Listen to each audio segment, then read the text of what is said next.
అనే అంశాన్ని మనం ఆలోచన చేస్తున్నాము. కాబట్టి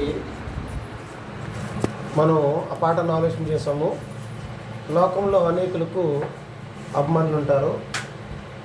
అలాగనట్లయితే అభిమాని అంటే అర్థం ఏంటంటే ఒక నచ్చిన వ్యక్తిని ఎన్నుకొని ఆ వ్యక్తిని ఏం చేస్తారంటే వెంబడిస్తాడు, పొగుడుతాడు. ఆయన పేరట ఏం చేస్తారంటే డొనేట్ చేయడం, లేకపోతే కార్యక్రమాలు జరిగించడం. అంత మాత్రమే కాకుండా అతను ఎవరైనా కనుక ఏదంటే కూడా ఊరుకోడు, అతను గొప్ప చేస్తూ ఉంటుంటాడు. అతడు అభిమాని. అలాగనట్లయితే అభిమాని వేరు, శిష్యుడు వేరు. కాబట్టి ఆనాడు లోకంలో మనుషులకి ఎలాగైతే ఈనాడు కూడా అలాగైతే అభిమానులు ఉన్నారో, అలాగే ప్రభనేశ్వరు కూడా ఎవరున్నారంటే అభిమానులు ఉన్నారు, శిష్యులు ఉన్నారు. అయితే అభిమానిగా నీ జీవితాన్ని కొనసాగించినట్లయితే ఉండేటువంటి పర్యవసనం ఏంటి, శిష్యుడిగా నీ జీవితాన్ని కొనసాగించినట్లయితే ఉండేటువంటి పర్యవసనం ఏంటో ఈ పాఠం ద్వారా మనం నేర్చుకోబోతున్నాం. కాబట్టి మనం గతంలో చూసినప్పుడు శిష్యుడు అంటే యేసుక్రీస్తు వారు కూడా శిష్యరకం చేశారు చూస్తున్నాం. శిష్యుడు అంటే గురువును పోలి నడుచుకునేవాడు, క్రీస్తును వెంబడించేవాడు. అంటే శిష్యుడు ఏం చేస్తాడంటే గురువును పోలి నడుచుకుంటాడు. గురువు ఎలాగైతే తన యొక్క అంటే ఏమైతే చేస్తాడో, ఏదైతే జీవితం కలుగుంటాడో శిష్యుడు కూడా అదే జీవితం కలుగుని జీవించేవాడు ఏమవుతాడు, శిష్యుడు అవుతాడు. అలాగనట్లయితే ప్రభువైన యేసుక్రీస్తు వారు పరలోకపు తండ్రికి ఆయన భూమి మీద ఉన్నప్పుడు ఏం చేశాడంటే శిష్యరకం చేసినట్లుగా మన గ్రంథంలో గత వారంలో చూస్తాం. యెషయా గ్రంథం 54:55 చూస్తున్నాం. కాబట్టి క్రీస్తు ప్రభువు కూడా పరలోకపు తండ్రికి ఏం చేశారంటే శిష్యరకం చేస్తున్నాడు.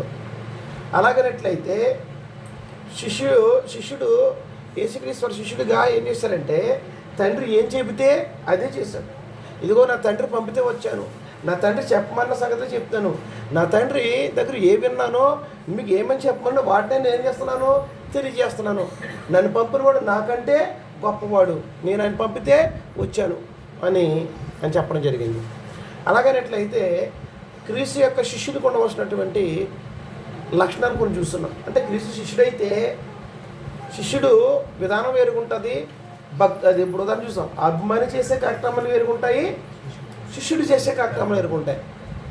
అలాగనట్లయితే యేసుక్రీస్తు యొక్క శిష్యుడు అయినట్లయితే మొదటి పని మనం చూస్తున్నాము, గురువు దగ్గర ఏం చేస్తాడు, నేర్చుకొని గురువు యొక్క ఉద్దేశ ప్రకారం ఏం చేస్తాడు, నడుచుకుంటాడు అనేది మనం మొదటి పాయింట్ మనం చూస్తున్నాం. మీరు మర్చిపోలేదు కానీ మార్క్స్ వార్త 1:35 పాఠాన్ని ముగించేస్తాను నేను. మార్క్స్ వార్త 1:35 క్రీస్తు ప్రభువు ఏం చేశారంటే పెద్దల కాడ లేచి చాలా చీకటి ఉండగానే వెళ్ళి ఏం చేసేవాడైనా ప్రార్థన చేసేవాడు. ఇప్పుడు నీవు కనుక క్రీస్తు యొక్క శిష్యుడు అయినట్లయితే ఏం జరగాలి, క్రీస్తు యొక్క మన గురువు కనుక గురువుని ఏం జరగాలంటే మనం అనుసరించాలి. గురువు ఉద్దేశ ప్రకారం ఏం జరగాలి, ఆయన దగ్గర నేర్చుకున్నది ఎలాగా, ఆయన ఏ ఉద్దేశ ప్రకారం నేర్చుకున్న ఆ ఉద్దేశ ప్రకారం ఏం జరగాలి చేసేవాడు గురువు. చాలామంది నేర్చుకోవడానికి వస్తారు, వింటాకు వస్తారు. వినేసి ఎందుకు వస్తారంటే కేవలం ఎందుకు వస్తారు, వాళ్ళు నేర్చుకోవడానికి రారు. వాళ్ళు ఎందుకు వస్తారు, బోధించడానికి వస్తారు. వాళ్ళ శిష్యులు కాదు, అలాంటి శిష్యులు కాలేరు. మొదటి సమాచారం మనం చూస్తున్నాం గత వారంలో మార్కు 1:35 ఆయన పెందలకాడ లేచి ఇంకను చాలా చీకటి ఉండగానే బయలుదేరి అరణ్య ప్రదేశ్కి వెళ్ళి అక్కడ ప్రార్థన చేయించుండేను. ప్రభువైన యేసుక్రీస్తు ఏం చేసేవాడంటమ్మా, చాలా చీకటి ఉండగానే పెందలకాడ లేచేవాడంటే ఆయన వెళ్ళి ఏం చేసేవాడంటే పరలోకపు తండ్రికి ఏం చేసేవాడంటే ఆయన ప్రార్థన చేసేవాడు. అలాగనట్లే మనము శిష్యులు అని చెప్తుంటాం. శిష్యుడు అయితే కనుక గురువు దగ్గర ఏం జరగాలి, నేర్చుకోవాలి. నేర్చుకుని ఆయనకు ఉద్దేశ ప్రకారం ఏం జరగాలి, నడుచుకోవాలి. అలా నడుచుకునేవాడే శిష్యుడు. అలాగనట్లయితే లోకల్ అభిమానులు ఉంటారు. అభిమానులు ఎంతవరకు అంటే ఆయన పొగుడుతూ ఉంటారు తప్ప ఆయన తప్పు చేసినా ఒప్పు చేసినా అది ఆ ఉద్దేశ ప్రకారం నడుచుకోలేదు. రెండో పాయింట్ ఏమిటంటే, రెండో పాయింట్ నుంచి రాసుకోవాలి మీరు. రెండో పాయింట్ రాసుకోండి. శిష్యుడు ఏం చేస్తాడంటే శిష్యుడు వినుబుద్ధి గలవాడై ఉంటాడు. ఏంటంటే రెండో పాయింట్ ఏంటంటే శిష్యుడు వినుబుద్ధి గలవాడై ఉంటాడు. రెండు అంటే అందులోనే అదే పాయింట్ కంటిన్యూషన్. తన యజమాని యొక్క అమ్మా అది అంతకుముందు వారం వదిలేసాను. అది ఎందుకు చెప్పానంటే సమయం ఎందుకు వదిలేసానంటే లేదు సమయం ఎందుకు అన్నానంటే సహోదరుల పాప వచ్చిందని నేను ఆ పాఠం చెప్పాను. దాని ముందు వారం ఏం చేశానంటే శిష్యుని గురించి చెప్పాను. మీరు మర్చిపోండొచ్చు, నేను శిష్యుని సమయం గురించి చెప్పాను సంగతి. మొన్న వారం అన్నాను నేను, మధ్యలో వారం బ్రేక్ వచ్చి నాకు గుర్తుంది, సమయం గురించి చెప్పాను తెలుసు. మధ్యలో 2 వారాలా, 1 వారమే గ్యాప్ వచ్చింది, 2 వారాలా. ఓకే, ఇప్పుడు ఆ పాఠాన్ని మనం కంటిన్యూషన్ చేసుకున్నాం. కాబట్టి శిష్యుడు ఏం చేస్తాడంటే గురువు పాద దగ్గర కూర్చుండి తను అనుసరించడానికి లేదా గురువు యొక్క ఉద్దేశ ప్రకారంగా నడుచుకునేవాడు శిష్యుడని నేర్చుకున్నాం. రెండో పాయింట్ ఏంటంటే శిష్యుడు వినుబుద్ధి గలవాడే ఉంటాడు, తన యజమాని యొక్క చిత్తాన్ని జరిగించడానికి ఇష్టపడతాడు. ఏంటంటే తన ఇష్టాన్ని నెరవేర్చుకోవడానికి ఇష్టపడ్డాడు. ఏం చేస్తుంటాడు? ముందు శిష్యుడికి ఉన్న లక్షణం ఏంటనమాట, ఒకటి గురువు దగ్గర కూర్చుని నేర్చుకుంటాడు, నేర్చుకుని గురువు యొక్క ఉద్దేశ ప్రకారంగా నడుచుకుంటాడు. మొదటి పాయింట్. రెండోది ఏంటంటే శిష్యుడు ఏం చేస్తారంటే తన గురువు దగ్గర శిష్యుడు ఏం చేస్తాడంటే వినుబుద్ధి గలవాడై ఉంటాడు. వినే బుద్ధి ఉండాలి. చాలామందికి ఏముండదు, వినుబుద్ధి ఉండదు. చాలామందికి ఏముండదమ్మా, వాక్యం అంటే ఏముండదు, ఇష్టం ఉండదు. చాలా సందర్భాలు చూస్తుంటాం. వినుబుద్ధి లేనివాడు ఏమవుడు, శిష్యుడు కాదు. శిష్యుడు ఏం చేస్తాడంటే వినుబుద్ధి గలవాడై ఉంటాడు, తన యజమాని యొక్క చిత్తాన్ని జరిగించడానికి ఏం చేస్తాడు, ఇష్టపడతాడు. అంటే గురువు యజమానుడు కనుక ఆ యజమాని యొక్క చిత్తాన్ని ఏం చేస్తాడు, ఆయన జరిగిస్తాడు. రాసుకున్న పాయింట్ బ్రదర్. శిష్యుడు వినుబుద్ధి గలవాడై ఉంటాడు, తన యజమాని రాసుకుంటే వేసుకున్నారు, తన యజమాని యొక్క చిత్తాన్ని జరిగించడానికి ఇష్టపడతాడు. పాయింట్ అది చూపించాడు. కాబట్టి యజమాని యొక్క చిత్తాన్ని జరిగించడానికి ఏం చేస్తాడు, అమ్మాయినా ఇష్టపడతాడు. ఎవరైతే క్రీస్తు యొక్క శిష్యులో నువ్వు శిష్యుడువో లేదా తమ్మనువో, నువ్వు శిష్యుడు అయితే కనుక ఏం చేస్తావంటే ఆయన ఏం చెప్తాడు, ఏం చేస్తాం మనం వింటాం. ఆయన పెందల కాడే లేచిపోడంట. ఎవరు? ప్రభునేసుకిస్తారు. వెళ్తే కనుక తండ్రితో ప్రార్థన చేసేవాడు, తండ్రితో మాట్లాడేవాడు. దేవుడు ఏం చేసేవాడంటే ఆయన వినుబుద్ధి పుట్టించేవాడంట. వినుబుద్ధి పుట్టిమ్మని శిష్యులు విన్నట్టుగా వినుబుద్ధి దయచేయమన్నప్పుడు వీళ్ళు ప్రార్థించేవాడంట. ఎవరో? ప్రభునేసుకిస్తారు. దేవుడు వినుబుద్ధి పుట్టించినాడు. ఆయన ఏం చేయలేదంటే ఆయన తొలగపోలేదంట. దేవుడు వినుబుద్ధి పుట్టిస్తున్నప్పుడు ఆయన ఏం పోలేదు కదైనా తొలగపోలేదు. చాలామంది ఏం చేస్తారు, వస్తారు కానీ చాలామంది ఏం చేయరు, వినటానికి ఏం చేయరు, ఇష్టపడరు. శిష్యుడికి ఉండవలసిన మరో లక్షణం ఏంటంటే శిష్యుడు వినుబుద్ధి గలవాడై ఉంటాడు. ఎల్లప్పుడూ కూడా ఏం చేస్తుంటాడు, వింటనే ఉంటాడు. ఈయన ఏం చేస్తాడు ఎందుకని తన యజమాని యొక్క చిత్తాన్ని జరిగించడానికి ఇష్టపడతాడు. మత్తయి సువార్త 10:24. ఒకే పాయింట్ దగ్గర ఆగిపోలేదు. మత్తయి సువార్త 10:24. శిష్యుడు బోధకుని కంటే అధికుడు కాడు, దాసుడు యజమానుని కంటే అధికుడు కాడు. శిష్యుడు తన బోధకుని వల్లే, దాసుడు తన యజమాని వలెను ఉండినా చాలును. ఇంటి యజమాని తేటగా మాట్లాడారు. ఇక్కడ శిష్యుడు బోధకుని కంటే ఏం కాదటమ్మా, 10:24. మత్తయి సువార్త 10:24. శిష్యుడు బోధకుని కంటే అధికుడు కాడు, దాసుడు యజమాని కంటే అధికుడు కాదు. అంటే ఇప్పుడు శిష్యుడి కంటే ఎవరు గొప్పవాడు అంటే ఎవడు? బోధకుడు గొప్పవాడు, గురువు గొప్పవాడు. అలాగే దాసుడి కంటే ఎవరు గొప్పవాడు? యజమాని గొప్పవాడు.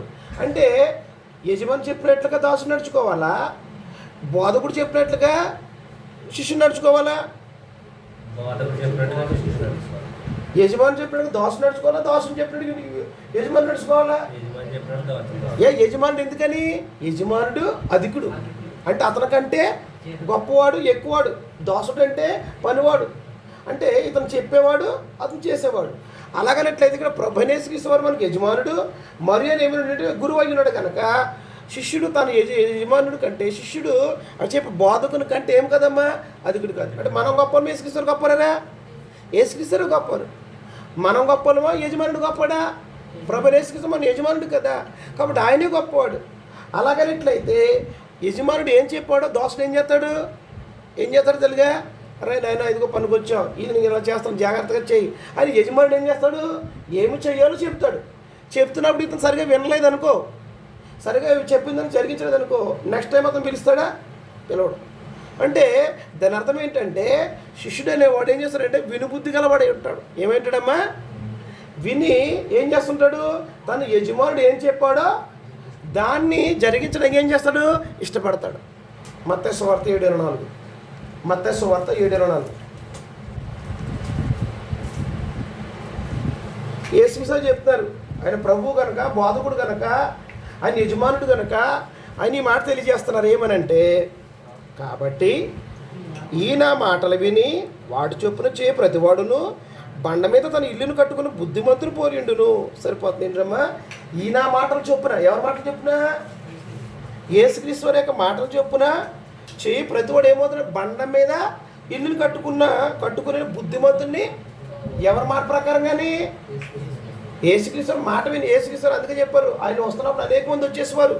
వచ్చిన ఉద్దేశం ఏంటంటే, కొంతమంది ఆయన మాట్లాడడానికి వచ్చే వాళ్ళు ఉన్నారు, కొంతమంది రోగాన్ని స్వస్థపరచుకోవడానికి వచ్చారు, కొంతమంది ఆహారం పెడితే భౌతిక సంబంధం ఆహారం కోసం వచ్చారు, కొంతమంది ఏం చేశారంటే ఆయన వెంబడించిన వాళ్ళు అనేక మంది వచ్చారు. వచ్చిన వాళ్ళు కొంతమంది ఏంటంటే ఈయన శోధించడానికి వచ్చిన వాళ్ళు ఉన్నారు, ఆయన తప్పులు పట్టుకోవడానికి వచ్చిన వాళ్ళు ఉన్నారు. కాబట్టి రకరకాల బహుజన సమూహములు వచ్చేసారు. వచ్చినప్పుడు ఆయన అందరిని ఏం చేయలేదంటే శిష్యులుగా యాక్సెప్ట్ చేయలేదు. ఈనాడు కూడా లోకంలో అనేక మంది క్రీస్తుని వెంబడెత్తనామని చెప్తుంటారు. అందులో ఎంతమంది శిష్యులు, ఎంతమంది అభిమానులు. శిష్యుడైతే ఏం చేస్తాడంటే అంతమంది వచ్చినా కానీ ఎంతమంది శిష్యులుగా లెక్కించబడ్డారు? 12 మందే. యేసుక్రీస్తు చెప్తున్నారు, నా మాట మీరు నన్ను ప్రభు అని పిలుస్తున్నారు, బోధకుడని పిలుస్తున్నారు, నేను చెప్పే మాటల ప్రకారం మీరు చేయకుండా నన్ను ప్రభు అని పిలిచేది ఎందుకు? ఎవరైతే ఆయన మాట విని, ఎవరి మాట ఏంటంటే ప్రభు యేసుక్రీస్తు మాట విని, ఎవరైతే బండ మీద అంటే యేసు దేవుని కుమారుడనే బండ మీద నీ క్రైస్తవ జీవితం క్రీస్తు అనే బండ మీద నీ విశ్వాసం కట్టుకుంటే ఏమవుతావు? నువ్వు బుద్ధిమంతులు పోలి ఉన్నావు. బుద్ధిహీనుడు ఏం చేస్తాడు? ఇసుకలో కట్టుకుంటాడు. ఇసుకలో కట్టుకున్నట్లయితే వాన వస్తుంది, వరద వస్తుంది, అప్పుడు ఏమైపోతుంది? కొంచెపడతారు. అంటే దాని అర్థం ఏంటంటే శ్రమ వచ్చినప్పుడు, బాధ వచ్చినప్పుడు, హింస వచ్చినప్పుడు అనేక మంది ఏమైపోయారంటే తొలగిపోతుంటారు. అందుకే యేసు చెప్తారు, ఈ నా మాటలు విని నిజంగా నువ్వు క్రీస్తు యొక్క శిష్యుడు అయినట్లయితే ఎవరి మాట వినాలరా? లోకలు మాట్లాడుతుంటారు. చాలా సందర్భాల్లో అనేక మంది క్రీస్తుని అప్పుడెత్తారు, అయ్యా నేను నాగట మంచి చేసి ఎంత తిరుగులో ఎవరైనా ఉన్నారా? క్రైస్తవ జీవితం ప్రారంభించి మా అమ్మ ఒప్పుకోవట్లేదు, మా నాన్న ఒప్పుకోవట్లేదు, నా భర్త ఒప్పుకోవట్లేదు, అంటే మనుషులు ఏం చేస్తుంటారు? మళ్ళీ వెనకటికి తిరుగుతుంటుంటారు. అలాగనట్లయితే యేసుక్రీస్తు చెప్పి నాకు శిష్యుడు ఉండాలంటే నా తల్లి, తండ్రి, అన్నదమ్ములు, అక్క చెల్లు, తన ప్రాణంతో సహా తన పిల్లలు, తన భార్య కూడా ద్వేషించకపోతే వాడు నా శిష్యుడు కానీ చెప్పేశాడు. క్రీస్తుని వెంబడిస్తున్నప్పుడు ఆయన ఏం చెప్పాడో అది మాత్రమే నువ్వు వినాలి, ఎవరి మాట వినకూడదు అని చెప్పాడు. ఈ నా మాటలు విని ఎవడైతే బండ మీద ఇల్లుని కట్టుకుంటాడో బుద్ధిమంతుడు పోలి ఉన్నాడో. రేపొద్దుట వాన రావచ్చు, వరద వచ్చు, ఏదైనా రావచ్చు, శ్రమ రావచ్చు, బాధ రావచ్చు, హింస రావచ్చు. నువ్వు క్రీస్తునే బండ మీద విశ్వాసం కట్టుకున్నావు అనుకో, నీ జీవితంలో శ్రమ వచ్చిన, బాధ వచ్చిన, హింస వచ్చిన ఏమో అంటే తొలగిపో. అదే ఒకవేళ క్రీస్తు మాటలు కాకుండా మనిషి జ్ఞానంతో కానీ క్రైస్తవ జీవితం కొనసాగిస్తే చాలామంది వాళ్ళ లోపల ఏం జరుగుతుందంటే మా పాస్టర్ గారు ఏం చెప్తుందండి, ఇంకెవరు కాదు గ్రంథం చెప్పింది ఆ ప్రభానికి వద్దు, మా పాస్టర్ గారు ఏం చెప్తుంది, లేకపోతే మా సేవకుడు ఏం చెప్తుంది అంటే మనుషులు ఏమవుతారంటే ఆ పాస్టర్ గారు పాడైపోతే ఇతను కూడా ఏమైపోతాడు? పాడైపోయి ఎవరి మీద కట్టుకున్నాడు ఎందుకని? పాస్టర్ గారి మీద. అలాంటి వాళ్ళు ఎప్పుడొకప్పుడు ఏమైపోతారు? ఈయన పడిపోయాడు, ఇంకా ఈయన ఎంత ఏడు చేతాడు చెప్పకపోతే మనకేం మన పరిస్థితి ఏంటి అంటే ఏమైపోతారు అన్నమాట మనుషులు. అంటే ఎందుకు వేసి చెప్పారు, ఆయన వెంబడించేటప్పుడు ఆయన మాట ప్రకారంగా ప్రభు యొక్క మాటని ఆ మాట ప్రకారంగా ఎవరు నడుచుకునేవాడే అంటే మాట ఇక్కడ విని ఆ మాట అర్థం చేసుకున్నారు. 14వ వచనంలో చూడండి, మళ్ళీ చెబుతున్నాను, కాబట్టి నా మాటలు విని వాటి చొప్పున చేయి ప్రతివాడును బండ మీద ఇల్లు కట్టుకుని బుద్ధిమంతుడు పోలి ఉన్నాడు. అంటే ఎవరు మాట్లాడాలంటే ఈ నా మాటలు విని. ఎవరు మాట్లాడాలి? యేసుక్రీస్తు మన యజమానుడు, మన గురువు కనుక ఆయన మాట విని ఏం జరగాలి? మనము ఏం జరగాలంటే విని బుద్ధి గలవాడై ఉండాలి. రెండు ఏం జరగాలంటే విన్నదాని ప్రకారం ఏం జరగాలంటే ప్రభు యొక్క చిత్తం ఏంటో అంటే యజమాని యొక్క చిత్తం ఏంటో జరిగించడానికి ఏం జరగాలి? ఇష్టపడాలి. యాకోబు రాష్ట్ర పత్రిక 19వ వచనంలో 22, 23 వచనం రాసుకోండి. యాకోబు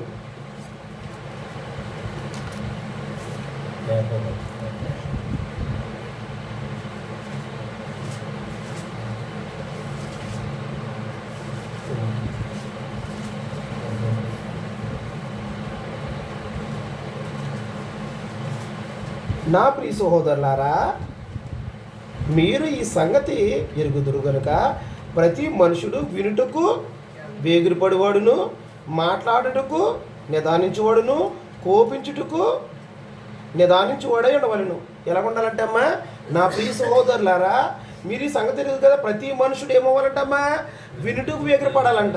2 మాట్లాడుటకు ఏం జరగాలి? నిదానించువాడును. కోపించడానికి ఏం జరగాలంటే నిదానించాలి. యాకోబు పత్రిక అంటే అంటే పేజీ నెంబర్ చెప్పనా, 210వ పేజీ అటు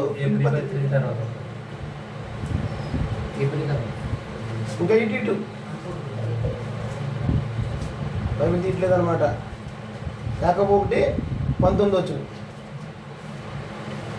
కాబట్టి ఏం జరుగుతుంది ఇక్కడ యేసుక్రీస్తు వారి యొక్క సహోదరుని మాట్లాడుతూ ఏమని తెలియజేస్తున్నాడంటే, నా ప్రియ సహోదరులారా 12 గోత్రంలో చెదిరిపోయిన క్రైస్తవులు లేకుండా రాస్తూ మీరు ఈ సంగతి తెలుగు ప్రతి మనుషులు ఎలా ఉంటారంటే పెద్ద గారు దేనికి.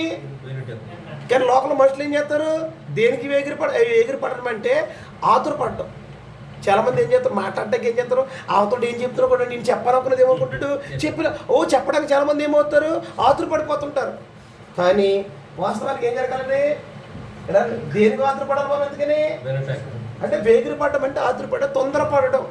దేనికి మనం చాలామంది ఏం చేస్తారంటే, బ్రదర్ క్లాస్ ఉంది వెళ్తామంటే ఎప్పుడు వస్తారు వినటానికి, నిజంగా యేసుక్రీస్తు అలా కాదు. ఆయన ఎప్పుడు వెళ్ళివాడు పెద్ద గారు దేవుని సముఖానికి పెందల కాడనేసి వెళ్ళివాడు. మనం ఏం చెప్తాం, టైం ఆరాధన 10 గంటల కంటే 10:30 వస్తాం, 10:30 కంటే 11 గంటలకు వస్తాం, 11 గంటలు అంటే 11:30 వస్తాం. రాకపోతే పోతారు, మళ్ళీ ఒకరి కోసం ఆరాధన అంటే వాళ్ళు ఆగుతారు. అంటే ఏమన్నమాట, మన దేవుని సముఖానికి వెళ్ళడానికి ఎగిరిపడేవాళ్ళమా. ఇక్కడ చెప్తుండేమంటే వినుటకు వేగిరిపడివాడును, మాట్లాడుటకు ఏం జరగాలంటమ్మా, మాట్లాడేటప్పుడు నిదానించి మాట్లాడతారా, నిజ పెరపది ఏం పరిస్థితి నిజ పెదరం నిజ ఎలాగన్నానా అంటే నిదానించి మాట్లాడేవాడు ఏమవుడు, మాట్లాడటానికి నిదానించాలి. కోపట్టాక కూడా ఏం జరగాలి, దేనికి కోపడాలో కొంతమంది తెలియదు. అలాంటి చిన్నపిల్లలకి ఏం తెలుసును, దేనికి కోపడాలో తెలియదు. అలా మనకు కూడా ఏం చేస్తుంటాము అంటే దేనికంటే వినటానికి మాత్రం ఏమవ్వాలి, మనము వేగిరపడాలి. యేసుక్రీస్తు వారు ఎక్కడ బోధించినా అనేక మంది వింటాకి వెళ్ళేవారు. ఎందుకు వెళ్ళారంటే కొంతమంది సరిదిద్దుకోవడానికి వెళ్ళారు, కొంతమంది ఆయన మాట ప్రకారం నడుచుకోవడానికి, ఇల్లు కట్టుకోవడానికి, కలిసి విశ్వాసం కట్టుకోవడానికి వెళ్ళారు. కొంతమంది ఏం చేశారంటే తప్పులు పట్టుకోవడానికి అని మాటల్లో, లేకపోతే కనుక శోధించడానికి వెళ్ళిన దాఖలు ఉన్నాయి. అయితే మనము ఎప్పుడు వాక్యం వింటాకి ఎప్పుడు ఎలా ఉండాలంటే, ఎల్లప్పుడు ఎలా ఉండాలమ్మా, వేగిరిపడాలి. చాలామంది వాక్యం వింటాకి ఏమవరమ్మా, నేను చాలా సందర్భాలను చూస్తుంటాం. మీరు ఒకలే ఇలా తిరిగి చూస్తారు. మీరు నిలబడే వ్యక్తికి ఎవరు కనపడతారంటే, 100 మంది ఉంటే 100 మంది కనపడతారు, 10 మంది ఉంటే 10 మంది కనపడతారు. అదే కూర్చున్నా మీరు ఏం చేస్తారు, పక్క ఉన్నవాళ్ళు చూడతారు, అందరిని ఎక్కడ ఉన్నవాళ్ళు చూడగలుగుతారా, చూడలేదు. కాబట్టి ఎవరేం చేస్తున్నారు, వింటున్నారు లేదు కనబడుతుంటుందా.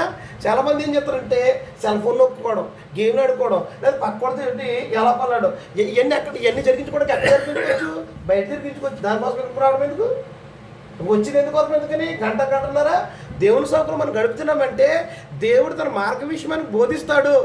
ప్రభు యొక్క అధికారం బట్టి బోధించబడుతుంది. ఆ బోధ విన్న తర్వాత మనం ఏం జరగాలంటే మాట ప్రకారంగా నా జీవితం ఉందా లేదా అని సరి చేసుకోవడానికి వచ్చేవాడే నిజమైనటువంటి క్రైస్తవుడు. కాబట్టి ఇక్కడ యాకోబు గారు చెప్తున్నారు ఏమనంటే, ప్రతి మనుషుడు కూడా వినుటికి ఏమవ్వాలమ్మా, వేగిరిపడాలి. అయితే ఆ ప్రతి మనుషుల్లో వేగిరిపడే విషయంలో నీవున్నావా, నేనున్నాను. క్రీస్తు శిష్యుడు అయితే ఖచ్చితంగా ఏమవుతాడంటే, గురువు ఏం చెప్తాడా, తన యజమానుడు ఏం చెప్తాడా, శిష్యుడి యొక్క లక్షణం ఏంటంటే, శిష్యుడు అయితే ఎవరిని శిష్యుడు అంటారంటే, వినటానికి ఏమవ్వాలంటే వేగిరిపడాలి. వినేసి విడిచిపెట్టయితే అయిపోతారా, కాదు. విన్నదాన్ని ఏం జరగాలంటే దాని తండ్రి యజమాని యొక్క చిత్తం ఏంటో గుర్తించి దాన్ని జరిగించడానికి ప్రయత్నం చేశారు. 22 వచ్చింది చూడండి. చాలామంది వింటారు కానీ తన మోసం చేసుకునే వాళ్ళు ఉంటారా. ఇన్ని ఎలా మోసపోతారమ్మా, ఈయనకుండా మోసపోయి ఒక అర్థం ఉంది. అయితే ఇన్ని కూడా మోసం చేసుకుంటారని చెప్తాడు ఈయన. ఎప్పుడు 22 వచ్చిన, మీరు వినువారు మాత్రమై ఉండి మిమ్మును మీరు మోసపుచ్చుకొనకుండా వాక్య ప్రకారము ప్రవర్తించువారనై ఉండుడి. ఎవడైనడు వాక్యం వినివాడై ఉండి దాని ప్రకారము ప్రవర్తింపని వాడైతే వాడు అర్థములో తన సహజముఖమును చూసుకుని మనిషిని పోలి ఉన్నాడు. సరిపోతుంది. ఏం జరిగిందంటమ్మా, మీరు వినివారు మాత్రమే ఏం చేయకూడదంటమ్మా, మిమ్మల్ని మీరు మోసపుచ్చుకోవద్దు. ఏంటి ఎన్నవాళ్ళు కూడా మోసపుచ్చుకుంటారు, తల్లిగా మోసపుచ్చుకుంటారు. ఎలాగంటే వినేసి విడిచిపెట్టేసినట్లయితే చాలామంది బెస్ట్ ఎగ్జాంపుల్, పిల్లలు స్కూల్కి వెళ్తారో అందులో 60 మంది ఉంటారో, లేదా 100 మంది ఉండొచ్చును. టీచర్ చెప్తాడు, వినేసి వచ్చేస్తాడు, దాన్ని పట్టించుకోడు, దాన్ని ఆచరణలో పెట్టాడు. ఆ వ్యక్తి ఏమవుతాడంటే ప్రజెక్ట్ అవుతాడండి. కానీ వింటాడు, విన్నదాన్ని ఇంటికి వెళ్ళిన తర్వాత ఎవరైతే ఆ ప్రకారం చేస్తాడో అది ఏమవుతాడు, గొప్ప పొజిషన్కి వస్తాడు. అంటే విని విడిచిపెట్టినట్లయితే ప్రయోజనకరం కాదు.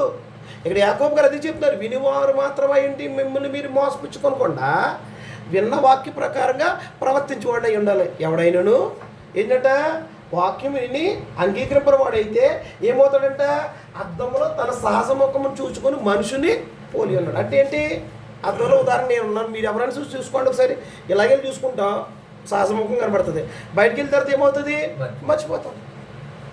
అలాగే వాక్యం విన్నాము, వినేసిన తర్వాత వెళ్ళిపోయామనుకో అది ఏమైపోతుంది. అందుకే అది యేసుక్రీస్తు చెప్పారు, మనం చెప్పినప్పుడు 4 రకాలంటే నేలలు, 4 రకాలంటే విత్తనాలు. అందులో ఒక విత్తనం ఏంటంటే విన్నదంటే విత్తనాలు ఏమంటాయంటే అదేమొచ్చిందంటే ఆపోతే చేంజ్ ఏంటంటే ఎత్తుకుపోయాడు. ఎందుకు ఎత్తిపోతాడు, వాక్యం అంటే ఏంటి, అక్కడ విత్తనం అంటే ఏంటి, వాక్యం. నేల అంటే ఏంటి, హృదయం. కాబట్టి విత్తేవాడు ఎవరంటే దేవుని సేవకులు. విత్తుతున్నప్పుడు చాలామంది ఏం చేస్తారంటే అపవాది వింటారు, దాన్ని ప్రకారంగా ప్రవర్తించిపోతే కనుక అపోతే చేంజ్ చేస్తారు, దాన్ని ఎత్తిపోతాడు. అందుకే యేసుక్రీస్తు తన పరిచయం తెలియజేస్తాడు, ఎవడైనా ప్రతివాడుని ఈ మాట విని వాటి చొప్పున చేయి ప్రతివాడును బండ మీద తన ఇల్లును కట్టుకున్నాడు.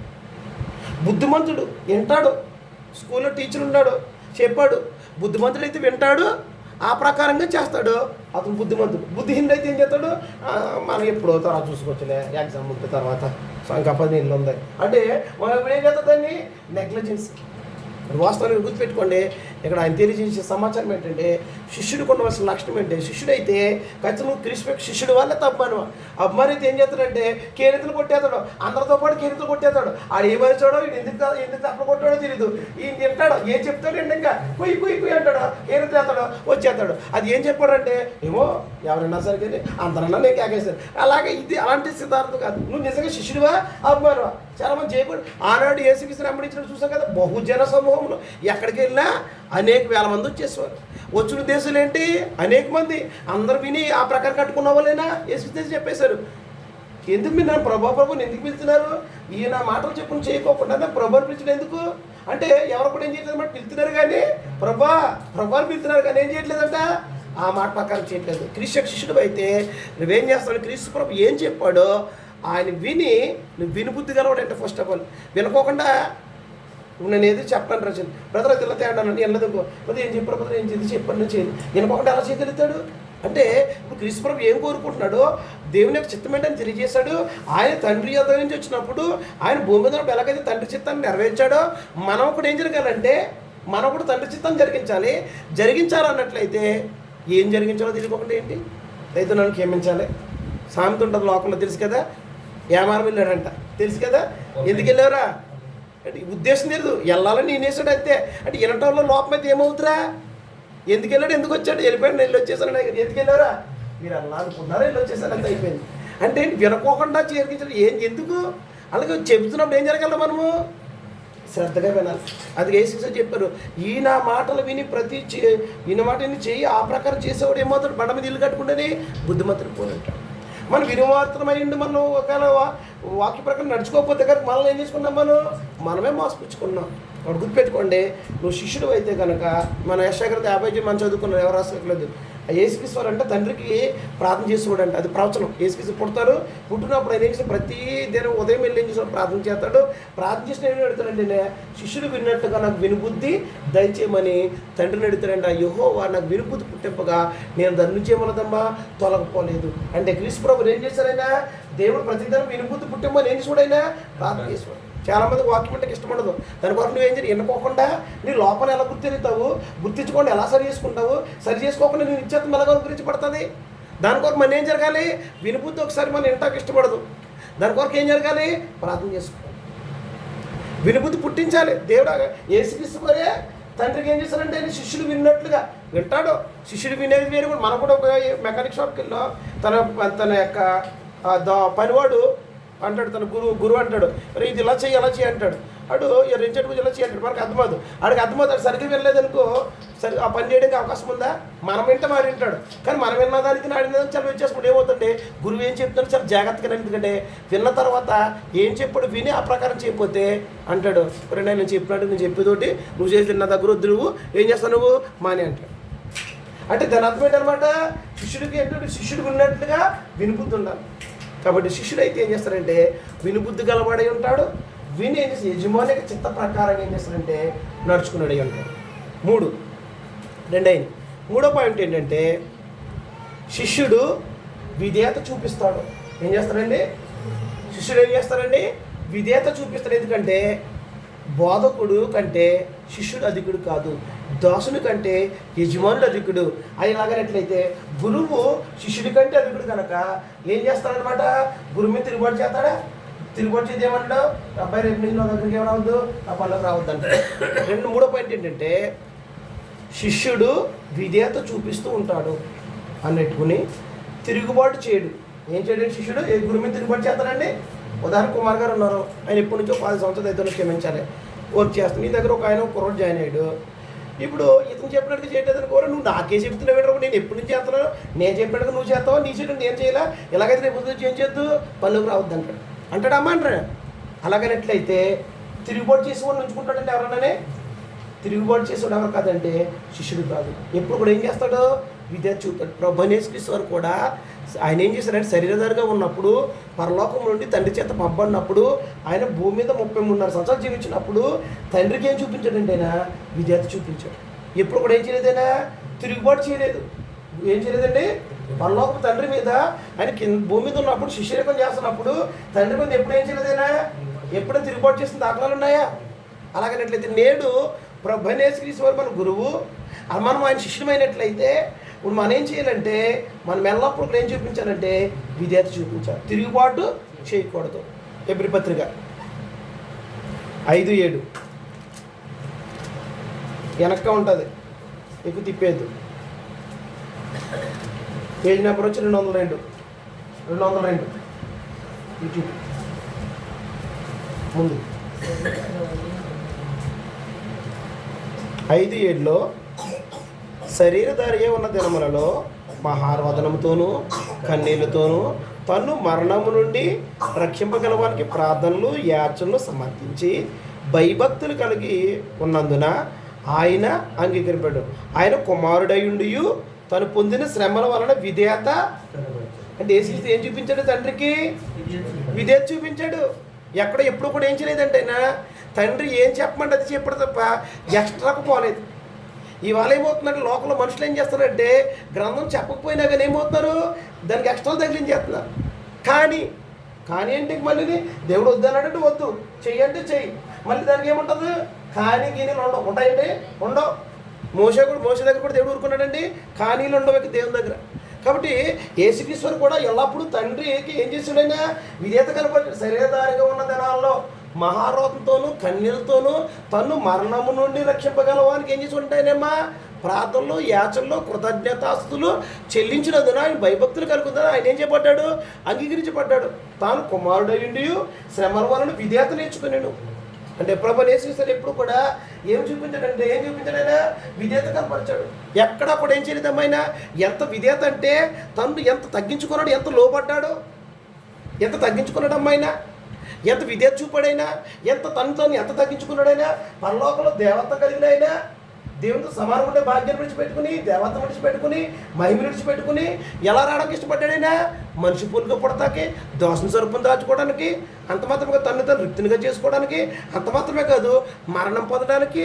ఏ మరణం అంటే అందరిలాగా ఆ సమస్య మరణం కాదు. అది ఎటువంటి మరణం అంటే సులువు మరణం పొందడానికి కూడా ఏం చేశాడంటే ఆయన విధేయత చూపాడు. అంత విధేయత చూపాడు ప్రభు యేసుక్రీస్తు వారే తండ్రికి అంత విధేయత చూపినప్పుడు నేడు క్రైస్తవులని మనము క్రీస్తు యొక్క శిష్యులని చెప్పుకుంటున్న మనము ఏం చూపించాలంటే విధేయత చూపిస్తూ ఎల్లప్పుడేం జరగాలంటే నడుచుకునే తప్ప ఎల్లప్పుడేం చేయకూడదు? తిరుగుబాటు చేయకూడదు. తిరుగుబాటు చేసేవాడు శిష్యుడు కాదు. గ్రంథం తెరిచూద్దాం. ఫిలిప్పీ పత్రిక 2:5-8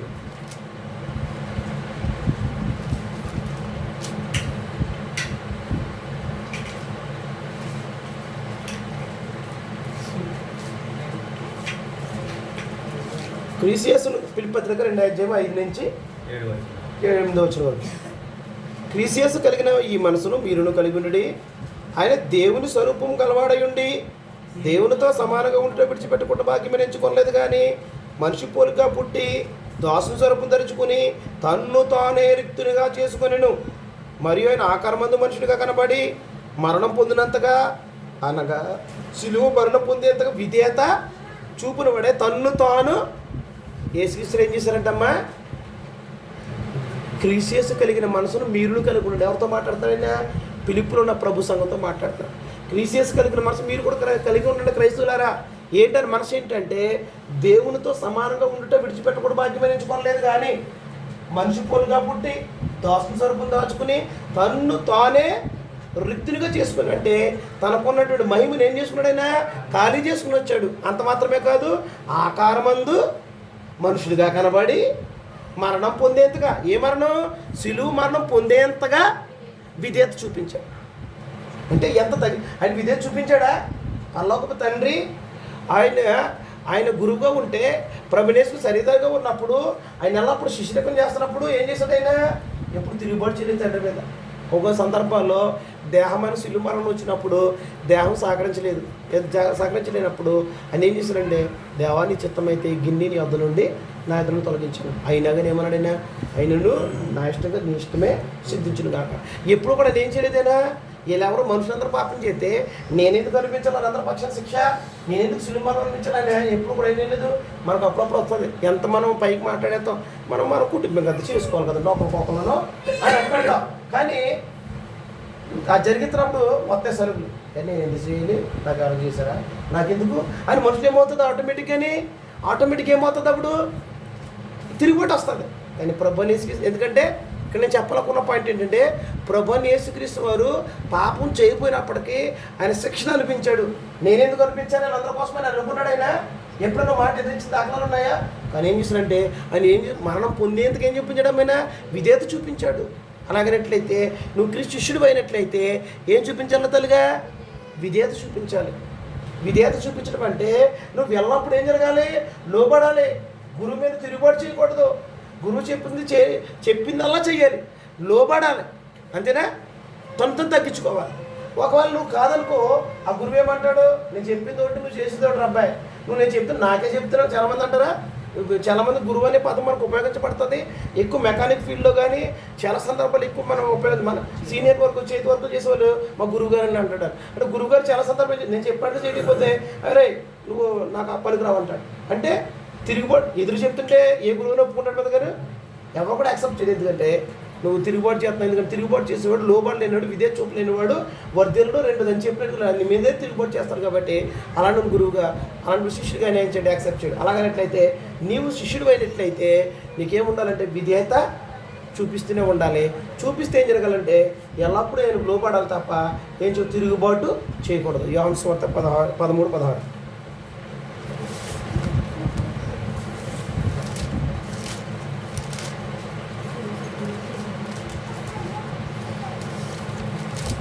యోహాను సువార్త 13:16లో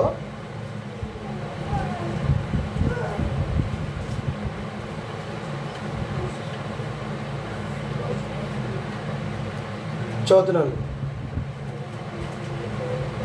దాసుడు తన యజమాని కంటే గొప్పవాడు కాడు, పంపబడిన వాడు తన పంపిన వాని కంటే గొప్పవాడు కాడని మీతో నిత్యముగా చెప్తున్నాను. అంటే ప్రభువుని యేసుక్రీస్తు ఏం చేశారంటే ఆయన మీకు మాదిరి చూపించాలా చేశాడని చెప్పి ఆయన ఏం చేశాడు? ఆయన పంపబడిన వాడు పంపిన వారి కంటే గొప్పవాడు కాదు. ఎవరు ఇక్కడ పంపబడింది? ఎవరు? ఎందుకని ప్రభువుని యేసుక్రీస్తు అంటే పంపింది ఎవరు? తండ్రి.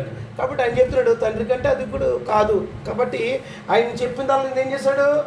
లోబడి తన జీవితాన్ని కొనసాగించాడు. ఎప్పుడు ఎల్లప్పుడు ఆయనకి ఏం చూపించాడు? ఈయన పంపిన వారికి విధేయత చూపాడు. ఆయన ఎల్లప్పుడు ఏం చేయలేదు, ఆయన మీదమ్మా తిరుగుబాటు చేయలేదు. కాబట్టి శిష్యుడికి ఉండవలసిన శిష్యుడికి అభిమానికి ఉన్నటువంటి వ్యత్యాసం ఏంటంటే, శిష్యుడు ఏం చేస్తుంటాడంటే గురువు దగ్గర నేర్చుకుని ఆయన ఉద్దేశ ప్రకారంగా చేసేవాడు శిష్యుడు. రెండు, గురువు దగ్గరకు వచ్చి నేర్చుకుంటున్నప్పుడు జరిగించవలసింది ఏంటంటే వినుబుద్ధి గలవాడై ఉంటాడు. ఏం చేయడు? వినుబుద్ధి గలవాడు, తిరుగుబాటు చేయడు. అలాగే ఇంకేం చేస్తాడంటే విధేయత చూపిస్తూ ఏం చేస్తుంటాడు? ఎల్లప్పుడూ నడుచుకుంటాడు తప్ప ఏం చేయడైనా తిరుగుబాటు చేయడు. కాబట్టి నాలుగోదిగా ఏమిటంటే, నాలుగో పాయింట్ రాసుకోండి.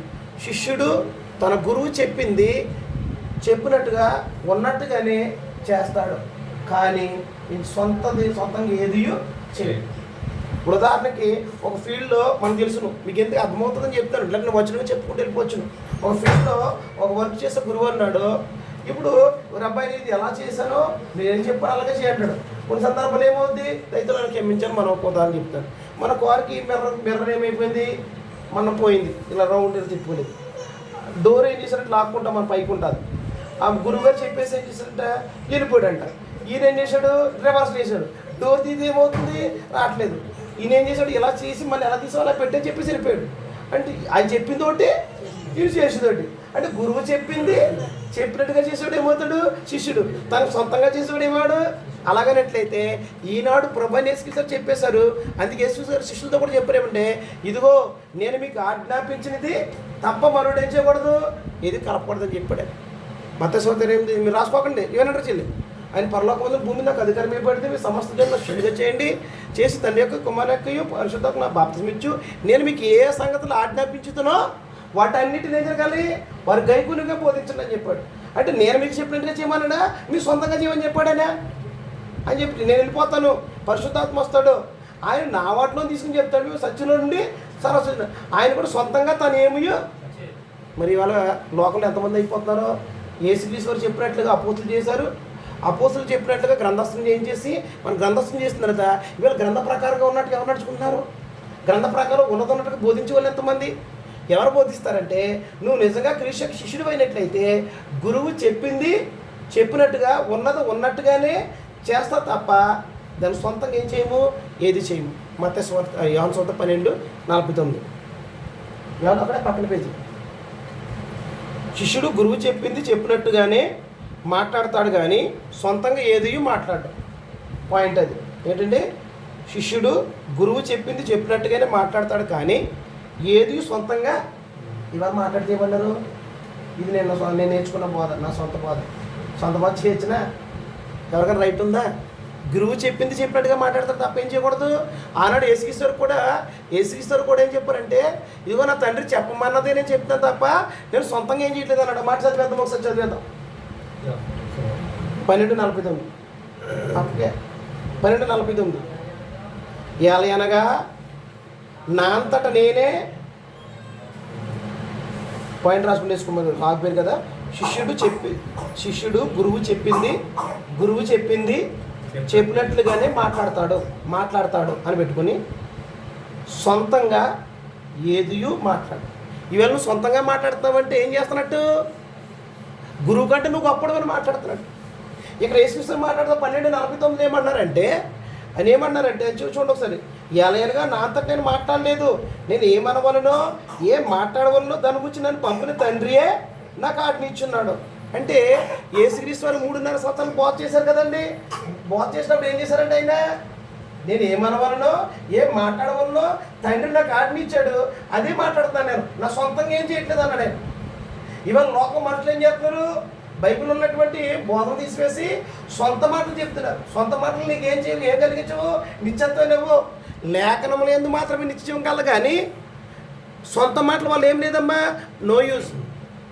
చెప్పోడికి లేదు, వినేవాళ్ళకి కూడా మీరు ఉండదు. ఎందుకంటే అది నీ బోధ, ఎవరి బోధ కాదు, ఎవరి మాట అది. నీ చాలా మంది అంటారు, ఇది నా మాటగా చెప్తున్నాను, చంద్రపరెట్టే అంటారా, నేను మాట్లాడటానికి ఏం లేదు రైట్. నా మాట్లాడితే ఎవరంటారు, నా మాటలకు శక్తి ఎక్కడిది, ఎవరి మాటలు చెప్పాలి మనం. ఎందుకని ప్రభు యేసుక్రీస్తు చెప్పిందే అపోస్తులు చెప్పారు, అపోస్తులు చెప్పేసి గ్రంథస్థం చేశారు కాబట్టి అవి చెప్పాలి తప్ప సొంత ఇది నా ఆలోచన మీరు తీసుకోలేదు మాని అన్నాడు అనుకో, నీ ఆలోచన అడక నా ఆలోచన నాకేమేం లేదు, మీకేమేం జరుగుతుంది. కాబట్టి ఇక్కడ గుర్తుపెట్టుకోండి, యేసుక్రీస్తు కూడా చెప్తారేమని, అనగా నా అంతటా నేనే మాట్లాడేది. అంటే ఆయన సొంత భాష చేయలేదేమో అని. మరి వాళ్ళ ఎంతమంది యేసుక్రీస్తు నన్ను పంపిన తండ్రియే నాకు ఆజ్ఞ ఇచ్చాడు, ఆజ్ఞ ప్రకారంగా చెప్పింది. ఇందాక మనం గత వారం ముందు చూసేసాం, మనం మొదటి భాగంలో చూసాం. నాకు తండ్రి దగ్గర విన్న సంగతులే మీకు చెప్తున్నా తప్ప నేను సొంతంగా ఏది మాట్లాడట్లేదు అన్నాడు ఆయన. అంటే తండ్రి చెప్పింది చేస్తారు తప్ప ఆయన సొంతంగా బోధించడు. ఎందుకంటే తండ్రి అన్ని పంపించాడు, పంపినవాడు గొప్పవాడు కనుక, యజమానుడు కనుక ఆయనకు లోబడి ఏం చేసినట్టు జీవితాన్ని కొనసాగించాడు. మరి ఈనాడు మనం ఏం చేస్తున్నాం, ప్రభు అనేసి మనకు అధికారిగా దేవుడు నియమించాడు. ఆయన మన ప్రభు, మన రాజు, రెండు ఆయన మన గురువు కనుక మన శిష్యుమైనట్లయితే గురువు చెప్పినట్టుగా చేయాలి తప్ప ఏం చేయకూడదమ్మా, మనం సొంతంగా మాట్లాడకూడదు. ఎన్ని మాటలు మాట్లాడుతుంటామండి, బైబిల్లో ఉందా లేదని మనం ఆలోచిద్దామా, బైబిల్లో లేకపోతే మన సొంత మాటలు కదా. వాస్తవానికి మాట్లాడుతూ ఎందుకు వేసి నోటి కలిపి పెట్టాడు ఏమన్నాడంటే, నువ్వు మాట్లాడే ప్రతి మాట ఎక్కడికి వెళ్తుందంటే తీర్పులోకి వెళ్తుంది. విమర్శ ఏం జరగాలి, లెక్కప్ చెప్పాలి. ఎన్నిసార్లు మాట్లాడేస్తాం మనం, సొంత బోధలు చేతి ఆ బోధకు రేపు లెక్కప్ చెప్పాలా, అక్క చెప్పాలి. అదే యోహాను సువార్త 8:38 రాసు, సమయం సరిపోదు. 8:38 దానికే.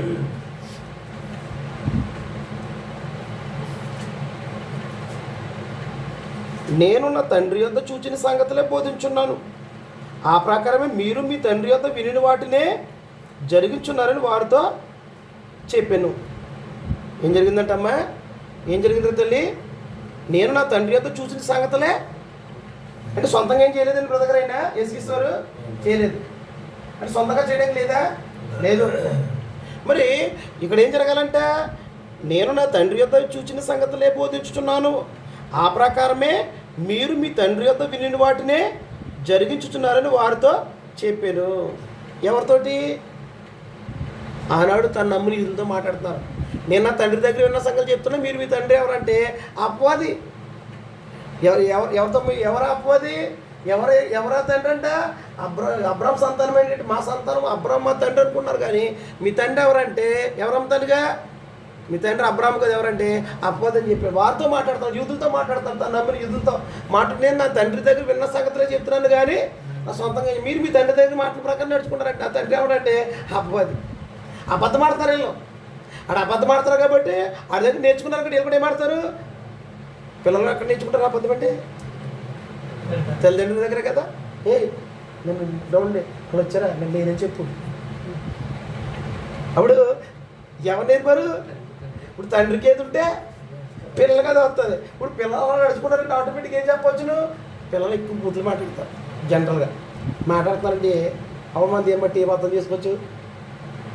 ఇంట్లో ఆ కార్యక్రమం జరుగుతుంది అంటే వినకుండా ఎక్కడ నేర్చుకుంటారు వాళ్ళు?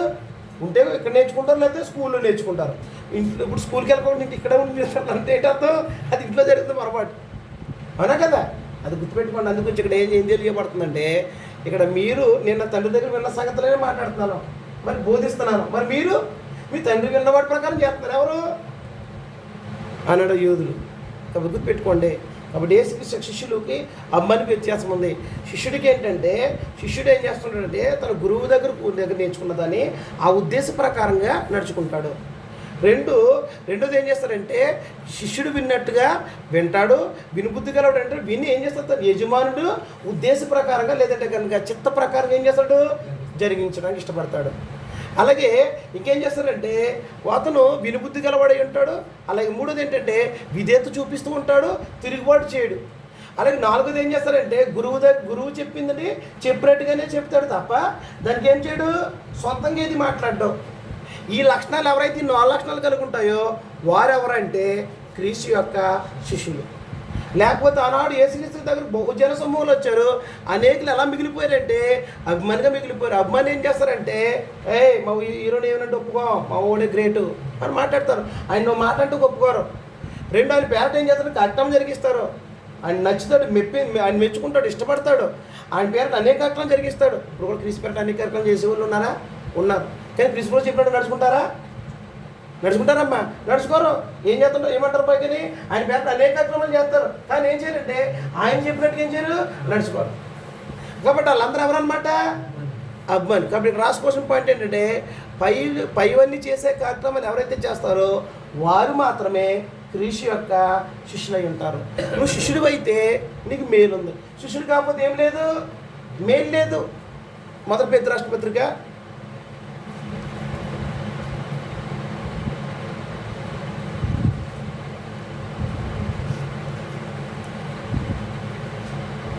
2:21 ఏం రాసుకుంటారంటే, పైనవన్నీ చేసే కార్యక్రమాలు శిష్యులు చేస్తుంటారు. క్రీస్తు ఎలాగైతే శిష్యరికం చేశాడో అలాగే శిష్యులు కావాలని ఏం చేసినైనా కోరుకున్నాడు. అంటే దాని అర్థం ఏంటమ్మా? క్రీస్తు ప్రభు ఎలాగైతే భూలోకంలో ఉన్నప్పుడు తండ్రికి లోబడి ఎలాగైతే తండ్రి చెప్పినట్టుగా విని తండ్రి చెప్పినట్టుగా జరిగించి ఎలాగైతే వాటి ప్రకారం నడుచుకుని విధేయత చూపించాడో అలాంటి శిష్యులు కావాలని ఏం చేశాడమ్మాయినా? శిష్యులు కోరుకున్నాడు. అందుకే నేను ఏం చూపించారు కూడా మనకి? మాదిరిని చెప్పాడు. మొదటి పేతురు పత్రిక 2:28 క్రీస్తు కూడా మీ కొరకు బాధపడి, చూడండి మాత్రం 215 పేజీ. క్రీస్తు మీ కొరకు బాధపడి, క్రీస్తు కూడా మీ కొరకు బాధపడి మీరు తన అడుగు జాడలో నడుచుకున్నట్టు మీకు మాదిరించి పోయిన. క్రీస్తు ఏం చూపించారంట మనకమ్మా? మాదిరించి వెళ్ళిపోయాడు. ఏంటి మాదిరి? క్రీస్తు ప్రభువారు తండ్రికి ఎలాగైతే భూమి మీద ఉన్నప్పుడు విధేయత చూపించాడో, ఎలాగైతే ఆయన చెప్పినట్టుగా విని దేవుని సంకల్పాన్ని జరిగించాడో, ఎలాగైతే చిత్తాన్ని జరిగించాడో, అలాగని మాట ప్రకారంగా జీవించాడో, ఎలాగైతే మాటల్ని లోకాలకు తెలియజేశాడో, ఎలాగైతే విధేయత చూపాడో, అలాంటి శిష్యులు కావాలని ఆయన మనకేమని చెప్పాడమ్మా? మాదిరిని చెప్పాడు. క్రీస్తు ప్రభు లాంటి శిష్యులు కావాలని కోరుకున్నాడు ఆయన. క్రీస్తు ప్రభు శిష్యులు అంటే అర్థం ఏంటమ్మా? క్రీస్తు ప్రభు ఏం చూపించాడంటే తండ్రి దగ్గర నేర్చుకున్న దానికి ఏమేమోలేదైనా ఎక్స్ట్రా బోధించలేదు. ఆయన తండ్రి చెప్పినట్టుగానే చేశాడు, ఆ ఉద్దేశ ప్రకారం నేర్చుకున్నాడు. తండ్రి చిత్తాన్ని జరిగించాడు, తండ్రి చెప్తే విన్నాడు, తండ్రి ఏం చెప్పమని చెప్పాడు. అంతే తప్ప సొంతంగా ఏం చేయలేదమ్మా, నా అంతటా నేనేం మాట్లాడట్లేదు, నా తండ్రి చెప్పిందే చెప్తున్నానని చెప్పేశాడు ఆయన. కాబట్టి ఈనాడు కూడా మనం గుర్తుపెట్టుకోవాల్సింది ఏంటంటే, నువ్వు క్రీస్తు శిష్యుడు అయినట్లయితే క్రీస్తు ప్రభు మనకు ఏదైతే మాదిరి చూపించాడో అలాంటి ఒక మాదిరి కనపరిచేవాడే. ఎందుకంటే క్రీస్తు ప్రభు ఏం కోరుకున్నాడంటే అభిమానం కావాలని కోరుకోలేదు. అభిమానులు వద్దానికి ఎవరు కావాలి? దానిగా శిష్యులు కావాలి. నువ్వు క్రీస్తు శిష్యుడు అయినట్లయితే నువ్వేమవుతావంటే నువ్వు వారసుడివి. లోకం అభిమానులు ఏమవరంటమ్మా? వారసులు ఎవరు? అభిమానిగా మిగిలిపోతాడో. శిష్యుడైతే ఏమవుతావు? నువ్వు దేవునికి వారసుడు. ఇక్కడ పాయింట్ రాసుకొస్తుంది ఏంటంటే, ఎవరైతే క్రీస్తుకి శిష్యుడు అవుతారో వారు మాత్రమే వారసులు అవుతారు. దేనికంటే పరలోకానికి హక్కుదారులు అవుతారు. దేవుని యొక్క ఆస్తికి ఏమవుతాం? మనం వారసులం అవుతాం. నీవు శిష్యుడు అయితే, నేను శిష్యుడిని అయితే నేను ఎవరినంటే నేను దేవునికి వారసుని. రోమపత్రిక 8:17 తొందరగా తీసుకుందాం, మనం ముగించుకుందాం. రోమపత్రిక 8:17.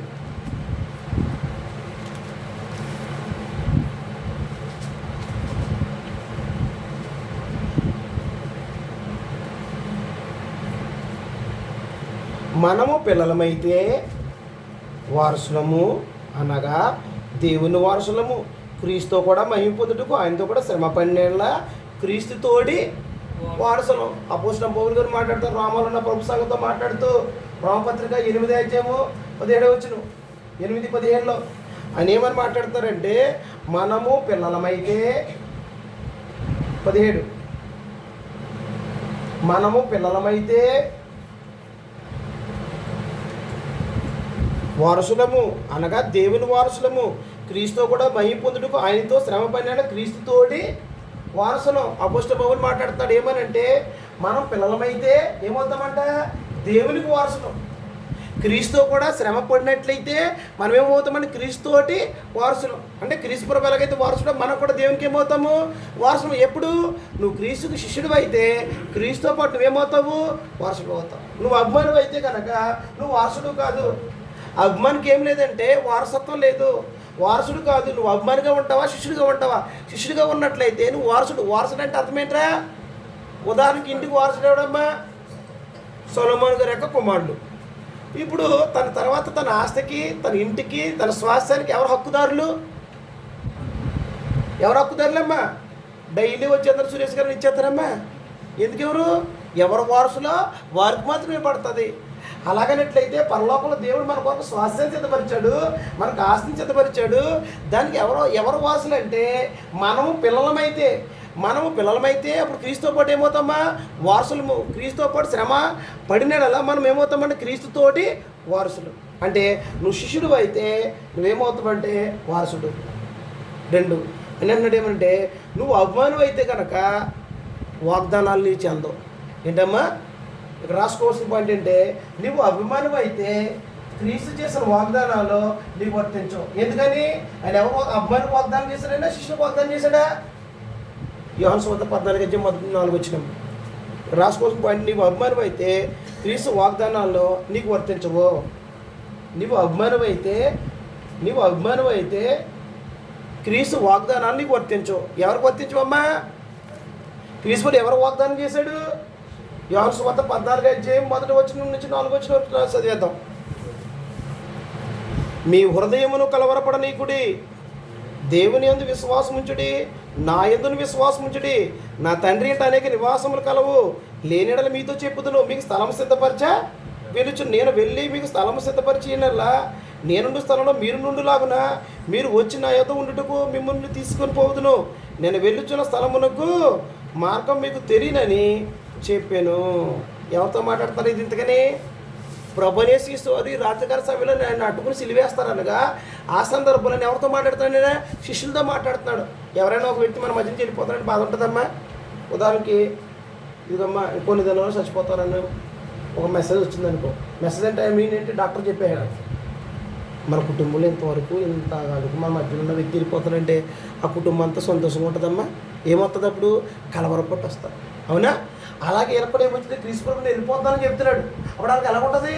కలవరపడి వచ్చేస్తుంది. అది మీరు కలవరపడినకండి దేవుని విశ్వాసం ఉంచండి, నా యందు విశ్వాసం ఉంచండి. నేను వెళ్ళి మీకు స్థలం సిద్ధపరిచి, ఎవరికి స్థలం సిద్ధపరిచిన అన్నాడు ఆయన? శిష్యులకి. నువ్వు క్రీస్తు యొక్క శిష్యుడు అయినట్లయితే ఆయన వాగ్దానం చేశాడు ఏంటంటే నేను వెళ్ళిపోతాను తండ్రింటికి. ఎక్కడి నుంచి వచ్చాను? నేను అక్కడికి వెళ్ళిపోతాను. నేను వెళ్ళి మీకు స్థలాన్ని సిద్ధపరుస్తాను. నేను మరలా వస్తాను. వచ్చి ఏం చేస్తాను? మిమ్మల్ని నేనుండే స్థలంలోనికి మిమ్మల్ని తీసుకువెళ్తానని ఆయన ఏం చేశాడు? ఆయన వాగ్దానం చేశాడు. అంటే ఆయన వచ్చాడమ్మా, ఇంకా రాలేదా? రాలేదు. ఆయన వచ్చి ఏం చేస్తున్నానంటే శిష్యుల్ని తీసుకెళ్తానని చెప్పాడు. ఆయన ఉండే స్థలంలోకి ఎవరిని తీసుకెళ్తున్నాడమ్మా? ఆయన శిష్యులైన వారిని తీసుకెళ్తాడు. ఎవరిని తీసుకెళ్ళైనా అభిమాని పేరట ఆయన సేవా కార్యక్రమాలు, ఆయన పేరట జై కొట్టించడాలు, ఇలాంటి కార్యక్రమాలు చేసి ఆయన అభిమానిగా నువ్వు మిగిలిపోయినట్లయితే నీకు ఆయన వాగ్దానం అనేది వర్తించదు. ఆ వాగ్దానం ఎవరికి చేశాడంటే ఆయన శిష్యులైన వారికి చేశాడు. నువ్వు క్రీస్తు శిష్యుడు అయినట్లయితే ఆ వాగ్దానం నీకు చెందుతుంది, నాకు చెందుతుంది. ఒకవేళ నువ్వు అభిమానం అయినట్లే క్రీస్తు పేరట లోకంలో అభిమానులు ఇప్పుడు ఏం చేస్తారో నా హీరో పేరట ఏం చేస్తారో రక్తదానం, శ్రమదానం, లేకపోతే కనుక అనేక కార్యక్రమాలు చేస్తారు. దానివల్ల ఏమైనా కార్యక్రమం జరుగుతుందంటే ఏం జరుగుతుంది? నేను గొప్ప అని చెప్పుకుంటాడు. ఎవరైనా మీ హీరో గొప్ప కాదు, మా ఊరు గొప్ప నీకు ఎండలకి ఏమొచ్చేస్తుంది? కోపం వచ్చేస్తుంది. ఎందుకంటే మా ఊడే గొప్ప అని తప్పు చేతి ఏం చర్యలు ఒప్పుకోరు. అలాగే వాళ్ళ లోకల్ ఏం జరుగుతుంది? పోటాపోటీగా క్రీస్తుపేట అనేక మంది కార్యక్రమాలు చేసేస్తున్నారు. అలాంటి ఎవరెందుకని ఈయన చేస్తున్నాడని ఎందుకంటే గొప్పగా చేయాలి, ఈయన చేస్తున్నాడు, ఈయన కాబట్టి గొప్పగా అంటే గొప్పగా చేసే కార్యక్రమమే తప్ప అసలు ఆయన ఏం చెప్పాడో ఆయన మాట ప్రకారం జీవించాలని కోరుకున్నాడు అనే విషయం వాళ్ళకి ఏం తెలియట్లేదు. ఈయన ఎంత వేసాడు మటనేసాడు కాబట్టి, ఈయన చికెన్ వేసాడు కాబట్టి ఈయన మటన్ వేస్తాడు, ఈయన మటన్ వేసాడు కాబట్టి మొగలై బిర్యానీ, ఈయన మొగలై బిర్యానీ వేసాడు కాబట్టి దమ్ బిర్యానీ వేస్తాడు. అంటే ఏంటనమాట నేను గొప్ప, మా గొప్ప లోకంలో ఇలాగ అభిమానిగా కొనసాగబడుతుంది తప్ప నువ్వు అభిమానిగా కొనసాగబడినట్లయితే నీకేం లేదంటే క్రీస్తు యొక్క వాగ్దానం చెందింది కాదు. ఎవరికి వర్తిస్తుంది? యేసుక్రీస్తు చెప్పేశారు. యోహాను సువార్త 17:4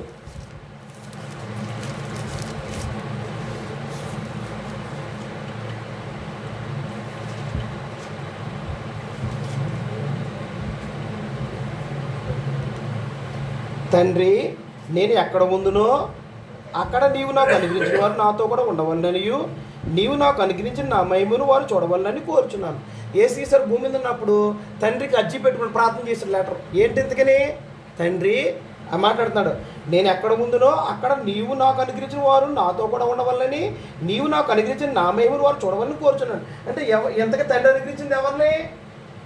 శిష్యులైన వారిని. అలాగనట్లయితే నేడు నువ్వు క్రీస్తు శిష్యుడు అయినట్లయితే యేసుక్రీస్తు ప్రార్థన చేస్తే మన కొరకే ఏమనంటే తండ్రి నేను ఎక్కడ ఉందునో నీవు నాకు అనుగ్రహించిన వారును అక్కడ ఉండాలి. అంటే లోకం నుంచి అనుగ్రహించింది ఎవరిని? అనేక మంది వెంబడించారు.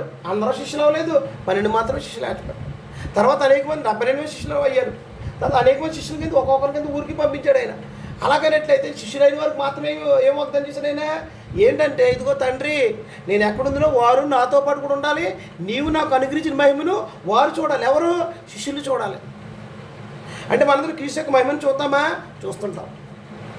యేసుక్రీస్తు తేటగా మాట్లాడుతున్నారు. యాకోబు రాసిన పత్రిక 2:5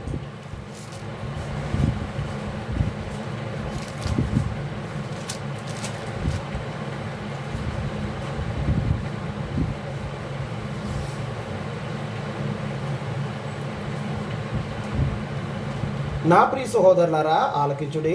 ఈ లోక విషయంలో దరిద్రులైన వారి విశ్వాసం మంది భాగ్యవంతులుగాను తను ప్రేమించిన వారికి తను వాగ్దానం చేసిన రాజ్యములకు వారసులుగా ఉండేందుకు దేవుడు ఏర్పరచుకోలేదా? కాబట్టి దేవుడు ఎవరిని లోకంలో దరిద్రులైన వారిని దేవుడు విశ్వాసం క్రీస్తులో విశ్వాసం ఇచ్చినట్లయితే వారు ఎవరంటమ్మా? భాగ్యవంతులు. మనం ఎవరు భాగ్యవంతులు అంటారు చెల్లి? 30 ఎకరాలు ఉందండి, 20 ఎకరాలు ఉందండి, బంగారం ఉందండి, ఇలా ఎవరో చాలా భాగ్యం ధనవంతులండి, దరిద్రులు. దరిద్రుని ఏమనంటాం, వీళ్ళు కొనేది దరిద్రుడు అంటే దరిద్రుడికి ధనవంతుడికి వ్యత్యాసం అని తెలుసు.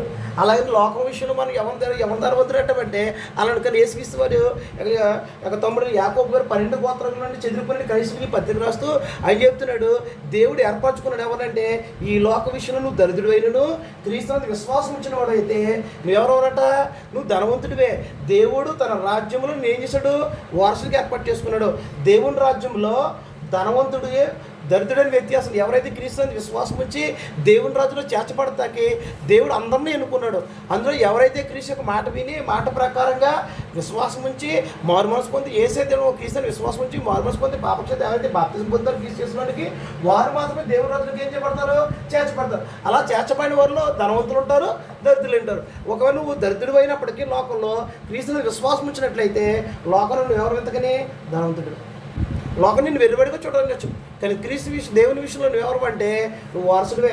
ఆ ధనవంతుడు వారసుడే, ఈ దరిద్రుడు కూడా వారసుడే తప్ప దేవుని స్నేహం లేదు అక్కడ. దేవుని రాజ్యంలో వ్యత్యాసం. ఇది ఈ సందర్భం ఎందుకు రావాల్సి వచ్చిందంటే సంఘంలో ఏం చేస్తున్నారు, అక్కడ వ్యత్యాసం వచ్చిందంటే అక్కడ యాకోబు గారు రాస్తున్నారు, ఎవడో ఒక ప్రశస్త్రం పెట్టుకుని రిజులు వచ్చాడు, ఉంగరాన్ని రిజులు వచ్చాడు, ప్రశస్త్రం ధరించుకున్నాడంట, ఆయనకి కుర్చీ చేశాడంట, ఎవడో మురిపాట్లు వచ్చాడంట, ఆయన కింద కూర్చోమన్నాడట. అంటే అలా భేదం మనసులో పెట్టుకున్నాడు. దాని అర్థం ఏంటనమాట, ధనవంతుడని భేదం, దరిద్రుడని భేదం. ఈ భేదం అనేది లోకంలో చెల్లుబాటు అవుతుంది తప్ప క్రీస్తునందు అందరూ ఒకడేమమ్మా, అందరూ ఎక్కువలే. ఇందులో సువార్త చెప్పే బోధకుడు అయ్యగారు అనక్కలేదు, వీళ్ళేమో అని చెప్పక్కర్లేదు. సువార్తికుడు అయినా సంఘ సభ్యులని అందరూ ఒకటే. ఎందుకంటే అందరూ క్రీస్తునందు ఎవరైతే కానీ సహోదరి. అయితే సువార్తికుడు బోధిస్తాడు కనుక దేవుడిని గొప్పగించాడు కనుక గౌరవించడం తప్పు కాదు. కానీ వాస్తవానికి ఏంటంటే క్రీస్తునందు మాత్రం అందరూ కూడా ఏమవుతుంది, అందరూ ఎక్కువలే. ఎందుకంటే దేవుడు క్రీస్తునందు మాట మళ్ళీ చదవండి ఒకసారి. యాకోబు 2:5 అంటున్నాడు, నా ప్రియ సోదరులారా ఆలకించు, ఈ లోక విషయంలో దరిద్రులైన వారి విశ్వాసమందు భాగ్యవంతులుగాను తను ప్రేమించే వారికి తను వాగ్దానం చేసిన రాజ్యానికి వారసులుగాను ఉన్నట్టుకు దేవుడు ఏర్పరచుకోలేదా. కాబట్టి నువ్వు క్రీస్తునందు విశ్వాసం ఇచ్చినట్లయితే దేవుడు నిన్ను ఏం చేస్తాడంటే తన రాజ్యంలోకి నిన్నేం చేర్చుకోవడం అనేది జరుగుతుంది. ఎందుకనంటే ఎవరైతే దేవుడు వాగ్దానం చేస్తారంటే ఇప్పుడు జగత్తు పునాది వరకు ఎవరైతే క్రీస్తుని విశ్వాసం ఉంచుతారో, ఎవరైతే క్రీస్తు యొక్క శిష్యులు అవుతారో వారికి మాత్రమే దేవుని రాజ్యం అనేది ప్రవేశం. ఎవరు పడితే వాళ్ళు ప్రవేశించడానికి లేదు. క్రీస్తు శిష్యులైన వారికి మాత్రమే ప్రవేశించాలని దేవుడు ఏం చేశాడు, వాగ్దానం చేశాడు. 2 పేతురు రాసిన పత్రిక 3:13 చదువుతాం. ఇంకో 2 వచనాలు పాఠం ముగిస్తాను.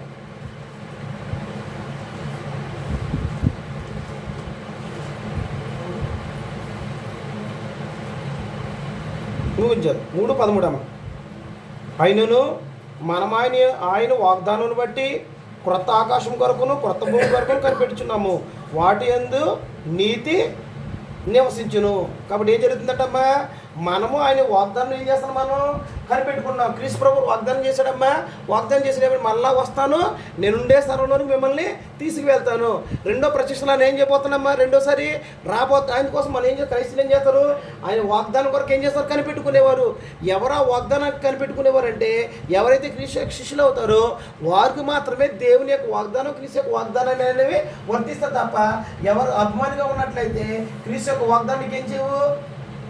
అభిమానం అంటే 2 పేతురు 3:13 తీసారా, తీసారు కట్టారా, సమ్ తీశారు కదా, చదవరా, ఓకే. ఇప్పుడు నెక్స్ట్ ఏంటంటే మనం చూసుకోవాల్సింది, ఎవరైతే క్రీస్తుకు శిష్యుడు అవుతారో వారికి మాత్రమే ఏం చూస్తామంటే వారసులు అవుతారని. ఎవరైతే క్రీస్తుకు శిష్యుడు అవుతారో వారు మాత్రమే ఏమవుతారంటే క్రీస్తు యొక్క వాగ్దానాలకి అది వర్తిస్తాయని. అభిమానిగా ఉన్నట్లయితే వారికి వర్తించమని చూస్తాం. ఎవరైతే క్రీస్తు శిష్యుడు అవుతారో వారికి మాత్రమే దేవుని రాజ్యంలో ప్రవేశమని చూస్తాం. ఎవరైతే క్రీస్తు శిష్యుడు అవుతారో వారికి మాత్రమే పరలోకం దేవుడు వరకు ఏమవుతాడు, తండ్రి. నువ్వు క్రీస్తుకు శిష్యుడు కాకపోతే పరలోకం దేవుడు నీకేం కాడంటే తండ్రి కాదు. నువ్వు ఎంతకాలము ఆనాడు అనేకులు వెంబడించారు, వాళ్ళందరూ కూడా ఏమవుతుందంటే శిష్యులు అవ్వలేదు. ఎవరైతే శిష్యులు అవుతారో వారికి మాత్రం ఆయన ఏమవుతాడంటే తండ్రి. నువ్వు రావచ్చు, వినొచ్చు, కానీ నువ్వు క్రీస్తు శిష్యుడుగా కాకపోతే కనుక దేవుడు నీకు ఏమైనాడంటే తండ్రి అయ్యున్నాడు. ఆయన ఎవరికి తండ్రి అంటే క్రీస్తు యొక్క శిష్యుడిగా అయిన వారికి మాత్రమే ఆయన ఏమవుతాడు, తండ్రి. లోక సువార్త 11వ అధ్యాయము మొదటి 2 వచనములు. ఇంకో వచనం చెప్పి పాఠం ముగిస్తాను నేను. లోక సువార్త కరెక్ట్ టైం అయింది, ఇంకా కరెక్ట్ టైం కూడా అలా 11:2 అయితే 1-2 వచనములు. 1-2 వచనములు. ఆయన ఒక చోట ప్రార్థన చేయుచుండెను, ప్రార్థన చాలించిన తర్వాత ఆయన శిష్యుల్లో ఒకడు, ప్రభువా, యోహాను తన శిష్యులకు నేర్పినట్టుగా మాకును ప్రార్థన చేయ నేర్పమని ఆయన అడిగాను. అందుకైనా మీరు ప్రార్థన చేయనప్పుడు, తండ్రి, నీ నామం పరిశుద్ధపరచబడి కాక నీ రాజ్యం వచ్చిన కాక అని సరిపోతుంది. ఇక్కడ ఏం తెలియబోతుందంటే, యోహాను గారు ఏం చేశారంటే తన శిష్యులకి ప్రార్థన నేర్పారు. యేసుక్రీస్తు అంటమ్మా ఆయన ఏం ఒక చోటకి ప్రార్థన చేశాడంట. ప్రార్థన చేసి చాలించిన తర్వాత ఆయన శిష్యులు వచ్చి అడుగుతున్నారు. ఎవరో యేసుక్రీస్తు యొక్క శిష్యులు వచ్చి ఎవరిని అడుగుతారు? యేసుక్రీస్తుని అడుగుతారు. ఏమని? యోహాను గారు ఉన్నారు, యోహాను గారు కూడా ఎవరున్నారు? శిష్యులు ఉన్నారు. ఆయన ప్రార్థన నేర్పాడు. అలాగే నీవు కూడా మాకేం నేర్పమన్నాడు ఆయన? ఎవరితో మాట్లాడుతున్నారు? ఎవరు మాట్లాడుతున్నారు? ప్రభు యేసుక్రీస్తు తన శిష్యులతో మాట్లాడతారు, శిష్యులు యేసుక్రీస్తుతో మాట్లాడుతున్నారు.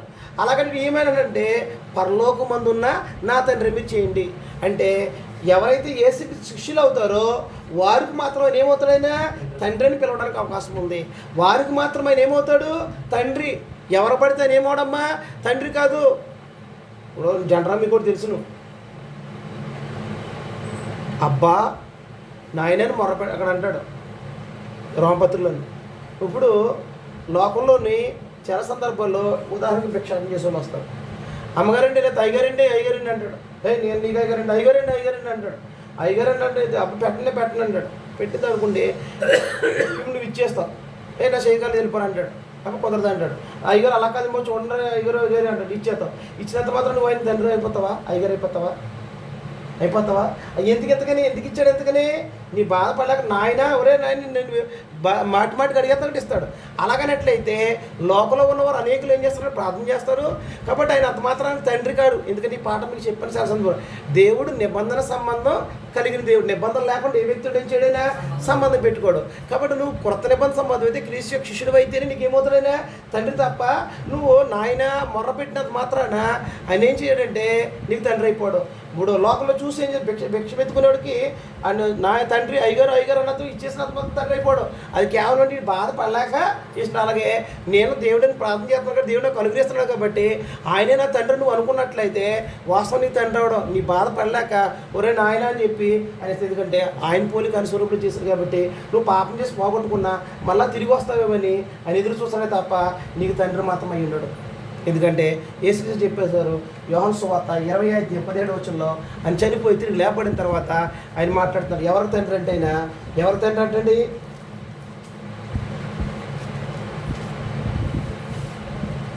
యేసు ఆమెతో నేను ఇంకనూ తండ్రి వద్దకు ఎక్కిపోలేదు కనుక నన్ను ముట్టుకొనవద్దు. అయితే నా సహోదరి వద్దకు వెళ్ళి ఎవరు మాట్లాడతారమ్మా? ప్రభు యేసుకి చనిపోయారు, సమాజ చేయబడి తిరిగి లేపడ్డారు. లేపడిన తర్వాత ఆయన మాట్లాడితే ఎవరితోటి? మరి ఏదో మాట్లాడుతున్నారు. 20:17 తమ్ముడు 20:17 ఏమని మాట్లాడతాడు ఆయన? ఏమన్నా తెలియదా? 20:17 ఏమన్నాడండి అక్కడ? ఏ సాముతో నేను ఎక్కడము తండ్రి వద్దకు ఎక్కిపోలేదు కనుక నన్ను ముట్టుకొనవద్దు. అయితే నా సహోదరి వద్దకు వెళ్ళి నా తండ్రియు మీ తండ్రియు నా దేవుడు మీ దేవుడైన వాని వద్దకు ఎక్కిపోవచ్చున్నానని వారితో చెప్పమేనండి. వెళ్ళి మరియా ఏం చేయబోయిందంటే యేసుక్రీస్తుని ముట్టుకోపోయింది. ఆయన అన్నాడు, అమ్మ నేను తండ్రి వద్దకు ఇంకేమలేదు ఎక్కిపోలేదు. కాబట్టి నువ్వు వెళ్ళి ఎవరి దగ్గరికి వెళ్ళి? నా సహోదరుల దగ్గరికి వెళ్ళి, ఆ శిష్యుల దగ్గరికి వెళ్ళి చెప్పమన్నాడు. ఏమని? నా తండ్రియు మీ తండ్రి నా దేవుడును మీ దేవుని వద్దకి ఎక్కిపోతున్నానని చెప్పమన్నాడు. అంటే ఇంతగా శిష్యులు ఏమన్నాడు? ఆయన సహోదరుని చెప్తున్నాడు. ఆయనకి యేసుక్రీస్తు వారికి అయితే తండ్రి అంట, సహోదరుడు కూడా తండ్రి. యేసుక్రీస్తు వారికి దేవుడు అంట, ఆయనకు కూడా దేవుడు అంట. అంటే యేసుక్రీస్తు వారికి ఎవరైతే శిష్యులు అవుతారో వారికి మాత్రం ఆయన ఏమవుతాడంటే తండ్రి అవుతాడు. మరి అలాగనట్లయితే నువ్వు క్రీస్తు యొక్క శిష్యుడువా? అలాగంటే పరలోకపు దేవునికి ఏమవుతాడంటే తండ్రి అవుతాడు. ఒక నువ్వు శిష్యుడు కాకపోయినట్లయితే క్రీస్తుకి అభిమానులు ఉంటారు, శిష్యులు ఉంటారు. అభిమానులు కూడా ఏం చేస్తుంటారు? సేవా పేరటకు అజ్ఞానం చేస్తారు. ఇప్పుడు కూడా చేసేవాళ్ళు ఏంటి?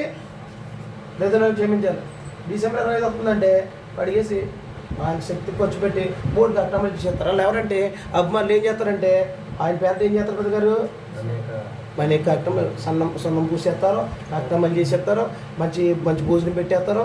ఆయన పేరట అనేక మంది అక్రమాలు చేస్తారు. అలాగని ఎట్లయితే వారందరూ ఎవరంటే అభిమానులుగా మిగిలిపోతారు. అభిమానికి ఏం లేదంటే వాగ్దానం లేదు, వారసుడు కాదు, పరలోకం లేదు, దేవుడి వరకు తండ్రి లేడు. నువ్వు శిష్యుడు అయినట్లయితే శిష్యుడికి అభిమానికి ఏముందంటే వ్యత్యాసం ఉంది. ఈ వ్యత్యాసం నువ్వు తెలుసుకోవాల్సిన అవసరం. నేను కనుక శిష్యుడిగా ఉన్నానా లేదా అభిమానిగా ఉన్నాను? మీరు చేరువచ్చిన వారిలో ఎంతమంది క్రీస్తు యొక్క శిష్యులుగా ఉన్నారు, ఎంతమంది అభిమానులుగా ఉన్నారు? ఆయన పేరట ఏం చేయొచ్చు మనం కూడా? హీరో పేరట ఫ్యాన్ ఏం చేస్తాడు? ఫ్యాన్ అంటే ఇంగ్లీష్లో ఏంటి? అభిమాని తెలుగులో. అతను ఏం చేస్తాడా? అతను ఎన్నుకున్న వ్యక్తికి ఆయన పేరట ఏం చేస్తాడు? సేవాకర్తమని చేస్తాడు. అవసరమైతే ఏం చేస్తాడు? చేతులు కోసుకొని రక్తం ఇచ్చేస్తాడు. అవసరమైతే ఏం చేస్తాడు? ఎన్ని కర్తమని జరిగించేస్తాడు. అయితే అతని దగ్గర నుంచి ఏం ప్రతిఫలం రాదు. ఇతను పిచ్చే చేసుకున్నాడు తప్ప అతని దగ్గర నుంచి చేయలేదు. అలాగే నువ్వు కూడా క్రీస్తుకి అభిమానికి ఉండొచ్చు. అభిమాని కంటే క్రీస్తు ప్రభు ఏదైనా ఒప్పుకోవాలంటే, క్రీస్తు ప్రభు చాలామంది అంటారు, చాలా సందర్భాలు మనకి వింటారు, క్రీస్తు ప్రభు లేదనంటే నేను నన్నైనా ఒప్పుకుంటాను, క్రీస్తు ప్రభు అంటే అసలు ఒప్పుకొని అంటాడు.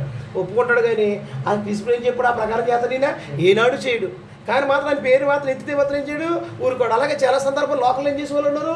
క్రీస్తు పేరట ఏం చేయబట్టి ఇప్పుడు అభిమాన సంఘాలు బోల్డ్ ఏర్పడిపోయి ఆ పేరట ఏం చేస్తారు? ఇప్పుడు వీళ్ళందరూ క్రీస్తు అభిమానులు ఆయన పేరట ఏం చేస్తారంటే అనేకమంది కార్యక్రమాలు చేస్తున్నారు. అవన్నీ క్రీస్తు చెప్తే చేస్తారు. వీళ్ళు క్రీస్తు చెప్పలేదు. క్రీస్తు చెప్పి చేసేవాడు ఎవరు? శిష్యుడు. క్రీస్తు చెప్పలేని చేసేవాడు ఎవరు? అభిమాని. ఆయన చెప్పడు. వీళ్ళు చేసేది వీళ్ళు తోచింది చేసుకుంటూ వెళ్ళిపోతారు. ఆయన చెప్తాడా? నా పుట్టినరోజు వచ్చింది, మీరు ఏం జరగాలి? ఇది చేయండి. నా పుట్టినరోజు వచ్చింది కాబట్టి మీరు చర్మం కోసుకోండి, లేదా శ్రమదానం చేయండి, ఆ కన్ను దానం చేయండి, లేదా ఆ దానం చేయండి చెప్తాడా? మా చెప్పడు. వీళ్ళు ఏం చెప్తారంటే దగ్గర నుంచి ఘనత పొందుకోవడానికి అది ఆయన దగ్గరికి వెళ్తూ ఆ దగ్గరికి ప్రతిఫలం ఉన్నది. అలాగే లోకంలో కూడా ఏం చేస్తారు? ఆయన పేరట నువ్వు చేసే కార్యక్రమం అనేది క్రీస్తునందుండి జరిగించే కార్యక్రమం. అది నువ్వు క్రీస్తు శిష్యుడు అయితే ఆయన ఏం చెప్పాడో ఆ ప్రకారంగా చేసేవాడే శిష్యుడు. ఒకవేళ నువ్వు అభిమానం అయినట్లయితే ఆయన పొగడొచ్చు, ఆయన్ని ఎవరైనా ఏదంటే ఒప్పుకోవరు. ఎందుకంటే ఈ రోజుల్లో తన అభిమానులు ఎవరన్నా ఎందుకు ఒప్పుకుంటారంటే అప్పుడప్పుడు వారు జరుగుతున్న అప్పుడప్పుడు చూస్తుంటాం మనం. ఈ ఫ్యాన్స్ ఆ ఫ్యాన్స్ కొట్టేసుకున్నారంట, ఈయన తక్కువగా ఉన్నారంట అన్నట్టు వినపడతాయా? అలాగనట్లే క్రీస్తు ఎవరైనా అయితే కొట్టేసుకోవాలి ఉన్నారమ్మా, 3 మంది ఉన్నారు. క్రీస్తు ప్రభు అన్నారు ఏంటిందా అని దెబ్బలాడుకు వచ్చేవాళ్ళు ఉన్నారు. అవునా కదా? అంత మాత్రాన వీళ్ళు ఎప్పుడు క్రీస్తు ప్రభు చెప్పినట్టు చేసేవాళ్ళ, ఆ మాట ప్రకారం జీవించేవాళ్ళ కాదు. వీళ్ళంతరంటే ఎవరన్నమాట? అందులో నీవుంటే నీవు అభిమానివే, నేనుంటే నేను అభిమానే. కానీ అలాగే అభిమానిగా ఉన్నట్లయితే నీకు పరలోకం లేదు. ఎవరు పరలోకం? క్రీస్తు శిష్యులైన వరకు మాత్రం పరలోకం తప్ప అభిమానికి ఏం లేదమ్మా, పరలోకం లేదు. కాబట్టి మనం గుర్తుపెట్టుకున్న సమాచారం ఏంటంటే నీవు క్రీస్తు యొక్క అభిమానివా, శిష్యుడివా? అలాగనట్లయితే యేసుక్రీస్తు వారు భూలోకంలో ఉన్నప్పుడు ఆయన ఏం చేశారంటే తండ్రికి అనేక శిష్యురకం చేశాడు. అలాగనట్లయితే క్రీస్తు ప్రభు వారు ఇంకేం చేశారంటే ఆయన భూలోకంలో ఉన్నప్పుడు అనేకులన్నీ వెంబడించారు. బహుజన సమూహం అనేక ఉద్దేశంతో వచ్చారు. అయితే వెంబడించిన వాళ్ళందరూ శిష్యులు అవ్వలేదు. ఎందుకు వచ్చారు? మనం ముందు భాగంలో చూసాం. ఎందుకు వచ్చారంట? అని పెడితే భోజనం తిందామని. 2 అనేక తన రోగాన్ని కుదుర్చుకోవడానికి వచ్చారు. ఆ మాటలు వినిపించాను కదా మత్తయి సువార్తలో గతంలో నిన్ను ఆయన రోగాలు కుదుర్చుకోవడానికి వచ్చారు. అంటే అర్థం ఏంట్రా? ఆయన చెప్తే ఇందామని కాదు. ఎందుకు వెళ్ళి నొడు రేపు తగ్గుతుందని, కాళ్ళు రేపు తగ్గుతుందని, లేకపోతే దగ్గరికి ఏయో తగ్గుతుందని వచ్చిన తప్ప ఆయన ఏం చెబుతాడో విని ఆ ప్రకారంగా బ్రతికే జనాంగం కాదు. కొంతమంది ఏం చేశారంటే యేసుక్రీస్తు శోధించడానికి అలాగే పరిశోధించడానికి తప్పులు పట్టుకోవడానికి వచ్చారు. అలాగనట్లయితే వాళ్ళందరూ శిష్యులు కాదు. శిష్యుడికి ఉండవలసిన లక్షణం చెప్పేసాడు ఆయన. ఎవడైనా నేను వెంబడించిన శిష్యుడికి ఉండాలంటే తల్లిని, తండ్రిని, అన్నదమ్ముని, అక్క చెల్లిని, అలాగే తన భార్యను, పిల్లలను తన ప్రాణంతో సహా ద్వేషింపుకుంటే వాడు నా శిష్యుడు కానాడు. ఎవడైనా తన శిష్యుడిని ఎత్తుకుని నన్ను వెంబడించాడు. అదేంటి బాబు? మా సిలువు నీ మీద ఆడబడతాడు, నువ్వే వచ్చి మా సిలువు మమ్మల్ని మోసుకోమన్నావు ఏంటి అన్నట్లయితే నువ్వెవరో కాదు, శిష్యుడు కాదు. సిలువు అంటే ఏంటంటే శ్రమలు వస్తాయి, నిందలు వస్తాయి. క్రీస్తు ప్రభువుని వెంబడించినప్పుడు దానికి అయ్యే ఖర్చు ఉంటుంది. దానికి నువ్వేం జరగాలి? నువ్వే భరించుకోమని చెప్తాను నేను. ఇక్కడికి మరి చాలా మంది ఈ దగ్గరకు వచ్చి మీకు వచ్చినట్టు ఇంటి తీసేస్తారని చెప్తున్నారు. అది వాస్తవం. యేసుక్రీస్తు వారేమో మీ శ్రమను మీరే మోసుకోవాలని, బాధ మీరే మోసుకోవాలంటే లోకం ఏం చెప్తాను? రండి మీ శ్రమ తగ్గిపోతుంది, రండి మీ సమస్యలు తీరిపోతాయి, మీకు అన్నీ అని చేసేస్తాను. ఈయనేమో ఆ కొచ్చేంత మనల్ని పెట్టుకోమంటే వీళ్ళు లోకంలో చెప్పేవాళ్ళు ఏంటంటే రండి మీరు ఏం చేయబోతారండి, 1 ఎకరంతో రండి, 10 ఎకరాలు కారండి. ఏదండి లాటరీయా? ఎంత దారుణంగా మాట్లాడతారు. నిజంగా వాస్తవంగా అంటే యేసుక్రీస్తు బోధ అనేది వాళ్ళకి ఏమవ్వలేదంటే అర్థం కాలేదు. అక్కడ గుర్తుపెట్టుకోండి. శిష్యుడు అయినట్లయితే కొన్ని లక్షణాలు చూస్తాం మనం. ఏంటంటే శిష్యుడు అంటే అర్థం ఏంటంటే గురువు చెప్పినట్టుగా నడుచుకునేవాడు, గురువుని పోలి నడుచుకునేవాడు, గురువుని వెంబడించేవాడు, అనుసరించేవాడు. అలాగనట్లయితే శిష్యుడికి ఉండవలసిన లక్షణాలు 4 విషయాలు చూస్తున్నాం. ఒకటి, గురువు తన చెప్పిన దాన్ని ఏం చేస్తాడంటే నేర్చుకుంటాడు. నేర్చుకున్న దాన్ని గురువు యొక్క ఉద్దేశ ప్రకారంగా పనిచేస్తాడు. 2 ఏం చేస్తాడంటే వినుబుద్ధి గలవాడు ఉంటాడో వీనేం చేస్తాడంటే తన యజమాని యొక్క చిత్త ప్రకారంగా జరిగించడానికి ఇష్టపడతాడు. 3 ఏం చేస్తాడంటే మూడోది ఏం చేస్తాడంటే విధేయత చూపుతూ ఉంటాడు. ఏం చూపుతాడు బ్రదర్ గారు? విధేయత చూపుతుంటాడు కానీ తిరుగుబాటు చేయడు. 4 ఏం చేస్తారంటే గురువు చెప్పినట్టుగా చేస్తాడే తప్ప, చెప్పింది చెప్పినట్టుగా మాట్లాడతాడు తప్ప దానికి ఏం చేయడు, ఏది కూడా సొంతంగా ఏం చేయడు, మాట్లాడడం. ఇది శిష్యుడికి ఉండవలసిన లక్షణాలు. నువ్వు శిష్యుడు అయినట్లయితే నువ్వేమవుతావంటే వారసుడు అవుతావు. నువ్వు క్రీస్తు యొక్క శిష్యుడు అయినట్లయితే ఏమవుతావంటే క్రీస్తు యొక్క వాగ్దానాలన్నీ కూడా నీకు వర్తిస్తాయి. నువ్వు శిష్యుడు అయినట్లయితే తండ్రి వాగ్దానం చేసిన రాజ్యంలో నువ్వు ప్రవేశిస్తావు. నువ్వు శిష్యుడు అయినట్లయితే పరలోకపు దేవుడు నీకు తండ్రి ఉంటాడు. నువ్వు శిష్యుడు కాకపోతే కనుక ఇవేమి నీకేం చేయవమ్మా, వర్తించవు. పరలోకం కూడా నీకేం చేయదు, వర్తించదు. నువ్వు శిష్యుడిగా ఉన్నావా, అభిమానిగా ఉన్నావా? అభిమాని ఏం చేస్తాడంటే ఇష్టపడతాడు, ఆయన ఎవరంటే ఒప్పుకోడు, ఆయన పేరుకి అక్రమం చేస్తారు. అలాగే మనం కూడా ఉన్నామేమో ఆలోచించుకుని మన జీవితం దిద్దుబాటు చేసుకోవాలని ప్రభుపేటని హెచ్చరించుకుంటూ ఈ మాటలతో ముగిస్తున్నాను. ముగింపు ప్రార్థన చేసుకుందాం. దయతో అందరూ ఏకీపించినట్లయితే. సహోదరి